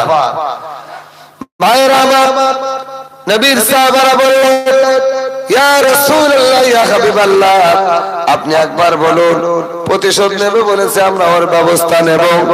নবী পাক সাল্লাল্লাহু আলাইহি সাল্লাম বললেন, এসো বাবা, এসো তুমি প্রতিশোধ গ্রহণ করো। আল্লাহ নবী, বিশ্ব নবী সাল্লাল্লাহু আলাইহি সাল্লামের সাহাবারা বললেন, এ আল্লাহর বান্দা শোনো, আমার নবী যদি তোমাদের মনে ব্যথা দিয়ে থাকি, আঘাত করে থাকি, আমরা সাহাবা আমরা পিঠ পেতে দিলাম, আমার উপরে তোমরা শাস্তি দিয়ে নবীর ওই অন্যায়টা ক্ষমা করে দাও। বলছে না না না, নবী বললেন না, আমি অন্যায় করেছি আর তোমরা শাস্তি নেবে, এটা কখনো আমি নবী মানতে পারবো না। আমি অন্যায় করেছি, আমার প্রতিশোধ গ্রহণ করতে ও যদি রাজি হয়ে থাকে, আমি তার প্রতিশোধ দিতে চাই। আল্লাহ নবী, বিশ্ব নবী বললেন, এসো এসো, কাছে এসে গেল। বলছে, মুহাম্মদ, হে মুহাম্মদ, তোমার প্রতিশোধ তো নেবই নেব। আমি যখন তুমি আমাকে মেরেছিলে, তুমি ছড়ি হাঁকিয়েছিলে, উট চড়ে সাওয়ার হয়ে যাচ্ছিলে, উট মেরেছিলে আমার পিঠে। ও মুহাম্মদ, তোমার পিঠে আমি একবার মারতে চাই, তোমার পিঠে আমি আঘাত করতে চাই। তুমি আমার যেখানে মেরেছো, আমিও তোমার সেইখানে মারবো। ছেড়ে দেবো নাকি না? ওই মাইনাসে যাবে মনে হচ্ছে সবাই। আধা ঘন্টা সময় দিচ্ছি, আধা ঘন্টার মধ্যে যদি এর ভিতরে ঢুকতে পারে তাহলে ভালো, তা না হলে ওদিকে গেট বন্ধ করে দেব। কারোর ক্ষমতা নাই ভেতরে ঢোকার, বিল্লি হয়ে যাবে তারপরে ঢুকবে, তার আগে ঢুকতে দেওয়া হবে না। সিদ্ধান্ত, চূড়ান্ত সিদ্ধান্ত, বুঝতে পারছেন? আমার মাশাআল্লাহ করেছি আমি, আমার নিজের ব্যক্তিগত আর কত কথা বলবো। আমি এদের ধরে নিচ্ছি, আমি এই কাজ করবি, হ্যাঁ এই কাজটা করতে হবে। আধা ঘন্টা সময় দিলাম। নবীর প্রেমিক, নবীর আশিক যারা চলে আসুন তাড়াতাড়ি, আর বিরানির আশিক যারা তারা রাস্তায় দাঁড়িয়ে থাকুন। বিরানি যখন দেওয়া হবে, হারাম হারাম হালাল বাঁচার দরকার হবে না। খেটে খেলে হালাল হবে, না খেটে খেলে চুরি করলে ছিনতাই করলে হারাম হবে। এসে ফক্কুরি ভাবে আপনার কিনা লাইন দখল করে বসলে এটা খারাপ হবে। এই জন্য করে বলা গেল, ফিরে আসো, ঘুরে আসো। নবীর সাহাবা বললেন, ইয়া রাসূলুল্লাহ, হাবিবাল্লাহ, আপনি তো আমার খোলা গায়ে মেরেছেন, আপনি আমার পিঠে আঘাত করেছেন, আপনার গায়ে আমিও আঘাত করতে চাই। নবী পাক বললেন, নাও। আরে বলছে, মুহাম্মদ, তুমি জামাটা খুলে দাও, তুমি তো আমার জামার উপরে মারোনি, খালি গায়ে মেরেছো, আমি তোমার খালি গায়ে মারতে চাই। নবী কি মারা মানুষ? নবী কি কারোর আঘাত দেয়া মানুষ? নবী কি কারোর অত্যাচারী মানুষ? নবী কি হিংসাকারী মানুষ? রাহমাতাল লিল আলামিন, ওয়া মা আরসালনাকা ইল্লা রাহমাতাল লিল আলামিন। সুবহানাল্লাহ বলেন। সাগর নবী বললেন, ঠিক আছে, আমি জামা খুলে দিলাম। জামা খুলে দেওয়ার পরে আল্লাহ নবীর মোহরে নবুয়তের কথা হচ্ছিল। সালমান মোহরে নবুয়তের কথা বলেছেন, দেখবেন আমি এই জন্য করে ওয়াজটা ধরে দিলাম। আল্লাহর নবী বিশ্বনবীর মোহরে নবুয়ত দেখার জন্য, চুম্বন দেওয়ার জন্য ওই আল্লাহর বান্দা এই কৌশল করেছেন। হে মুহাম্মদ, তুমি আমার মেরেছো, আমি তোমার মারবো। আমার জামা খোলা অবস্থায় মেরেছো, আমি তোমার জামা খুললে মারবো। আমার নবী বিশ্ব নবী জামা খুলে দিলে, আর নবীর ওই সাহাবাটা মোহরে নবুয়ত পিঠে ছিল, মোহরে নবুয়তটা ধরে চুম্বন খেতে লেগেছিল। হে আল্লাহর বান্দা, তুমি আমার প্রতিশোধ কেন গ্রহণ করো না? তুমি আমার মোহরে নবুয়তে কেন চুম্বন দাও? ইয়া রাসূলুল্লাহ, হাবিবাল্লাহ, আপনি তো কারোর মারা নবী নয়, আপনি কোন মানুষের আঘাত দেওয়া নবী নয় গো। ইয়া রাসূলুল্লাহ, হাবিবাল্লাহ, আপনি দয়ার নবী, দয়ার সাগর নবী। আপনার প্রতি আমার কোনো রাগ নাই, আপনি আমার কোনোদিন আঘাত আনেননি। আমি একটু কৌশল করেছি, আপনার সঙ্গে চিটিং করেছি, ভুল হলে ক্ষমা করুন। দয়ার নবী, আপনি ভুল ক্ষমাকারী। আপনি আমার ক্ষমা করে দিন, আর আমার শখ, আমার হক, আমার আশা পূরণ হয়েছে। মোহরে নবুয়াতে চুম্বন দেওয়া, জোরে বলুন সুবহানাল্লাহ। ও মুসলমান ভাইরা, আমার বাবাজিরা, আমার মায়েরা, তাই আমি আপনাদের বলছি, নবী যাই তাই মানুষ ছিলেন না, নবী যাই তাই ঘরেতে আসেন নাই। নবী আমার মা, এমন একটা মার গর্ভে এসেছিলেন যারা কোন মানুষকে চোখে দেখে নাই, কোন মেয়ে ছেলেও পর্যন্ত উপযুক্ত বয়সে দেখতে পায় নাই। যদি বলেন কেমন করে, আমি না আব্দুল্লাহর কাছে বলেছিলেন, আহারে সবে প্রথম রাত্রে সাক্ষাৎই নবীর নূরের তাজাল্লিতে আল্লাহ নবীর আব্বা আব্দুল্লাহর চেহারাটি ছিল, নবী পাকের চেহারা নূরের তাজাল্লিটা আব্দুল্লাহর চেহারা এত মনোরম করে দিত। যখন আমি না ঘরের মধ্যে ঢুকেছিল, অন্ধকারাচ্ছন্ন ঘরটা আলোয় আলোকিত দেখল, আব্দুল্লাহর নূরের আলোতে আমি না চোখ পাল্টায় না, আমি না চোখ ঘুরায় না, একভাবে তাকিয়ে আছি। আব্দুল্লাহ বলেছিল, রে আমি না, তুমি আমার দিকে এমন করে তাকাও কেন? তুমি আমার দিকে এমন করে তাকিয়ে রয়েছো কেন? চোখ ছয় না, অন্য মুখে হয় না, অন্যদিকে চায় না, তোমার চোখ পাল্টানো হয় না, কারণটা কি একবার বলো। আমি না বলেছিলেন গো আমার স্বামী, আমি যখন সাবালিকা হয়েছিলাম সেদিন থেকে আমি নিয়ত করেছিলাম কোন পুরুষকে আমি চোখে দেখবো না। আমি সেদিন থেকে আপনার অপেক্ষায় ছিলাম। আমার একটা নিয়ামত আল্লাহ দেবেন, যার পায়ের তলায় আল্লাহ পাক জান্নাত রেখেছেন। আমি আশা করেছিলাম আজকের সেই নিয়ামত আমি পেয়েছি। প্রথম সাক্ষাতে দেখে অবাক হয়ে যায়, আপনার চেহারা থেকে একটা নূর চমকায়, আমার মুখ ঘোরাতে দেয় না, চোখ ঘোরাতে দেয় না। কিতাব লেখক লিখেছেন, এই নূরটা ছিল আমার নবীর নূর, জোরে বলা যাবে নারে তাকবীর, নারে তাকবীর। ছেড়ে দিই নাকি বিরানি ঠান্ডা হয়ে যাবে? কি বলছে? ওয়াজ প্রত্যেক দিন দুটো করে চলছে আল্লাহর রহমতে। গলা খায় হয়ে গেছিল, কদিন চিন্তায় ছিলাম জলসা শেষ করে দে, কালকে আজকে জম্পেশ করে ঘুমোচ্ছি। কাল জুমায় আসিনি, হ্যাট করে সেরে দে, ঘুমিয়ে পড়েছি। সন্ধ্যার সময় উঠেছি, মাগরিবের সঙ্গে একসঙ্গে আসরের নামাজ ঝেলেছি। কিচ্ছু করার নেই, কেউ ডেকে তুলতে পারিনি। আমি বলে দিয়েছি যে আজকে যদি ডেকেছিস মার কে মরবি। জলসা করে সবে খালাস হয়েছে আমি, বুঝলেন? এখন খুব কষ্ট হয়ে গেছে। আজকে প্রায় সারাদিন ঘুমিয়েছি, কিচ্ছু করার নেই।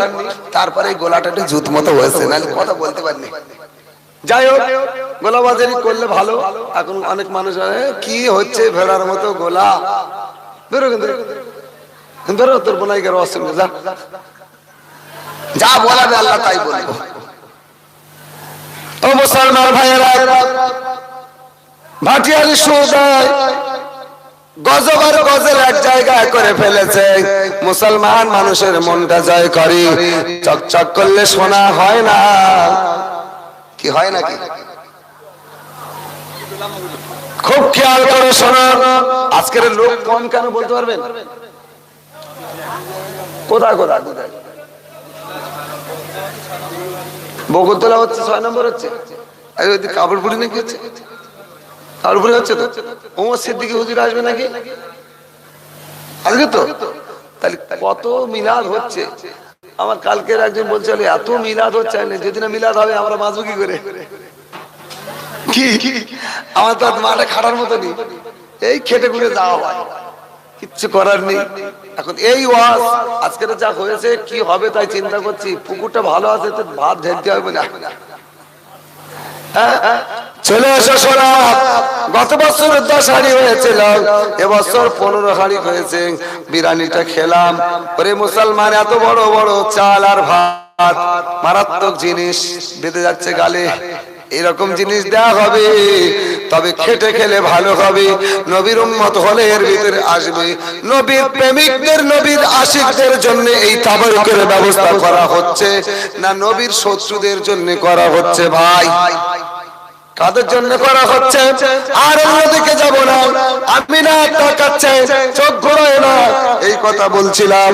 আমিনার চোখ পাল্টায় না বলে তাই আব্দুল্লাহ জিজ্ঞাসা করেছিলেন, ও বিবি আমিনা, তুমি কেন চোখ ঘোরাও না? বলছে, আমি জীবনে পরপুরুষকে দেখি নাই, আমি এই সবে মাত্র দেখলাম, এত সুশ্রী সুন্দর তার চেহারা, নকশা তার ভালো, তার চেহারা থেকে নূর চমকায় বলো, এমন স্বামী আমার জানা ছিল না, তাই আমি তাকাই। জোরে বলুন সুবহানাল্লাহ। মুসলমান ভাইরা, আমার বাবাজিরা, আমার ভাইরা, খুব খেয়াল করে শোনার, আল্লাহর নবী বিশ্ব নবীর পিতা তাহারে আমিনার কথা বা কথনে মুগ্ধ হয়ে, প্রেমে আবেগ হয়ে কপালে একটা চুম্বন দিয়েছিলেন, আদুরে চুম্বন, মহাব্বতের চুম্বন দিয়েছিলেন, যে চুম্বনের দ্বারা আল্লাহর নবী বিশ্ব নবীকে মা আমিনার গর্ভে ধারণ করেছিলেন। জোরে বলা যাবে? একটু জোরে হবে না সুবহানাল্লাহ? আচ্ছা, চুম্বনের দ্বারা নবী এসেছে, চুম্বনের দ্বারা নবী এসেছে, এটা অনেকে বিশ্বাস করে না, বলছে এরকম ভাবে গল্প দিয়ে আর কতদিন সারবে। আমি বলি, বেহুদা, এ বেয়াদব, বদতমিজ, বিনা বাপে পয়দা হয়েছে কে বলিস? বিনা বাপে পয়দা হয়েছে কে বলতে পারবেন? ঈসা, ঈসা বললে হবে না, এ আমাদের ঈসা নয়। ঈসা আলাইহিস সালাতু ওয়াস সালাম বলতে হবে।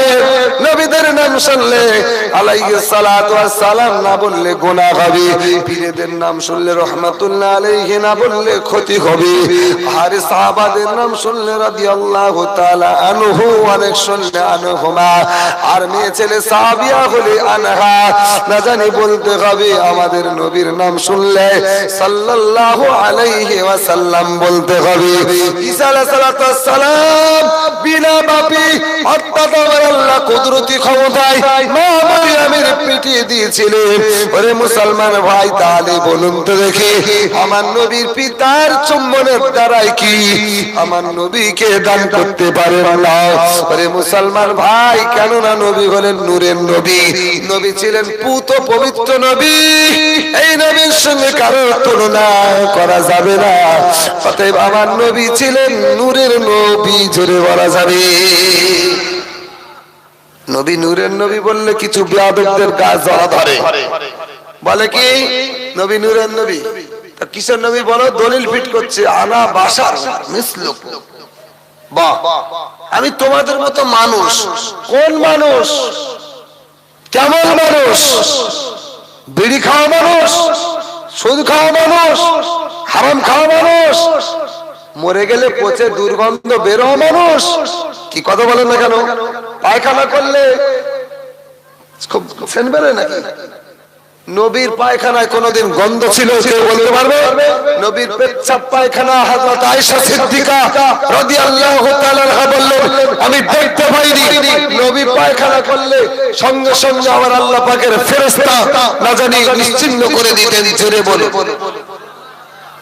মেশকাম্বারের মতো সেন্ট অন্যান্য লেখকেরা লিখেছেন, তার সঙ্গে তুলনা করো, এই বেয়াদব, সাবধান হয়ে যাও, মুসলমান থেকে খারিজ হয়ে গেছে। নবীর সঙ্গে তুলনা, হ্যাঁ? নূর নূর নূর আজি নূর এসেছে, আমিনা মায়ের কোলে চাঁদ এসেছে। নূর নূর নূর আজি নূর এসেছে, আমিনা মায়ের কোলে পূর্ণিমার চাঁদ এসেছে। নারায়ে তাকবীর। যদি বলেন কেন কেমন করে, আল্লাহ নবী যেদিন ভূমিষ্ঠ হয়েছিলেন সেই রাতে আমিনা স্বপ্ন দেখেছিলেন। কি স্বপ্ন দেখছেন? আমি পূর্ণিমার চাঁদ যেমন নেমে আসছে আমিনার কোলে, আমিনা তাকিয়েছিলেন, আমিনা কোল পেতে দিয়েছিলেন। পূর্ণিমার চাঁদ আসছে, আমি ধরে নেব, পূর্ণিমার চাঁদ ধরে নেব, কোল পেতে দিয়েছেন। ওরে মুসলমান ভাইরা আমার, বাবাজিরা, দেখতে পাওয়া যায় ওই পূর্ণিমার চাঁদটা আমিনা কোলে ধরে নিয়েছেন। কোলে ধরে নেওয়ার পরে ওই চাঁদটাকে আমার নবীর মা আমিনা চুম্বন দিতে গেলেন। চুম্বন দিতে গিয়ে দেখে পূর্ণিমার চাঁদ নয় গো, পূর্ণিমার পূর্ণিমার চাঁদ নয়, তিনি ছিলেন মুহাম্মাদুর রাসূলুল্লাহ সাল্লাল্লাহু আলাইহি ওয়াসাল্লাম। জোরে বলা যাবে নারে তাকবীর। পূর্ণিমার চাঁদ আর আমাদের কোলে যখন আসে কি চাঁদ? সোনার চাঁদ, তাই তো? আমাদের ছেলেদের গায়ে সোনা লাগানো আছে, চাঁদ সত্যিকারে। এ সোনার চাঁদ বললে অসুবিধা নাই, আর নবী সোনার নবী, নবী নূরের নবী বললে ওই জন্তুদের গা জ্বলে। বুঝতে পারছেন না? এই পৃথিবীর জমিনে ছুটছে আমার ওয়াজটা। এই লাইভ হচ্ছে, লাইভ হচ্ছে, কজন দেখছে? হ্যাঁ, 1000 দেখছে, 1500 লোক দেখছে। কোথায় কি করবে? প্রত্যেকের এরকম যদি 1000 করে দেখে, কত হাজার? সব চলে যান বাড়ি, আমি এদের নিয়ে ওয়াজ করব। শাওনাসের বিরানি বন্ধ, শুধু মৃত্যু মৃত্যু ছেলে পিলে নিয়ে লেগে যাবো। দাওয়াত হবে না, আল্লাহ নবীর কথা বলা যাবে না। এই ইউটিউবের মাধ্যম থেকে যারা দেখছে তাদেরকে অত্যন্ত ভাবে আমি শ্রদ্ধা জানাই, ওয়েলকাম জানাই। আল্লাহ এদের হায়াতে দারাজ করেন, বলুন আমিন। মন খুলে বলেন আল্লাহুম্মা আমিন। আমি অন্যায়কে বরদাস্ত করি না, আপনারা সবাই জানেন। আমি আজকের আপনাদের মসজিদের ইমাম হয়ে আমাকে দিয়ে শেষ দোয়া করছেন, আমার দিয়ে অনেক কাজ করছেন, আবার আমার পিছনে ইক্তেদা করছেন, আবার কেউ কেউ বড় ছোট কথা বলছেন। ও নবী পাক সাল্লাল্লাহু আলাইহি ওয়াসাল্লাম বড় কথা শুনেছে, তা আমি শুনবো, তা আমার আবার কি আছে? আমি মরহুম আনোয়ার হোসেন সাহেবের ছেলে, আব্বাজান প্রায় আপনাদের কাছে 30-29 বছর মানে ছিলেন, তো আমি তো 21 বছর হয়ে গেল। এই বাপ্পাটা সেঞ্চুরি করে ফেলেছে, কি হাফ সেঞ্চুরি করে দিয়েছেন আপনারা। ভালোবাসা যদি হয় তাহলে আপনারা এখনো কেন আসেন না? ও বিরানির ভালোবাসা আসবেন, জানাজা ওই বিরানি পড়বে। দোয়া, আমার দোয়া যদি দরকার না হয়, বিরানির দোয়া নেবেন। বুঝতে পেরেছেন? ইমাম মানে না, ইমামকে ভালোবাসে না, ইমামের পিছনে ইক্তেদা করলে না হবে না। এত সোজা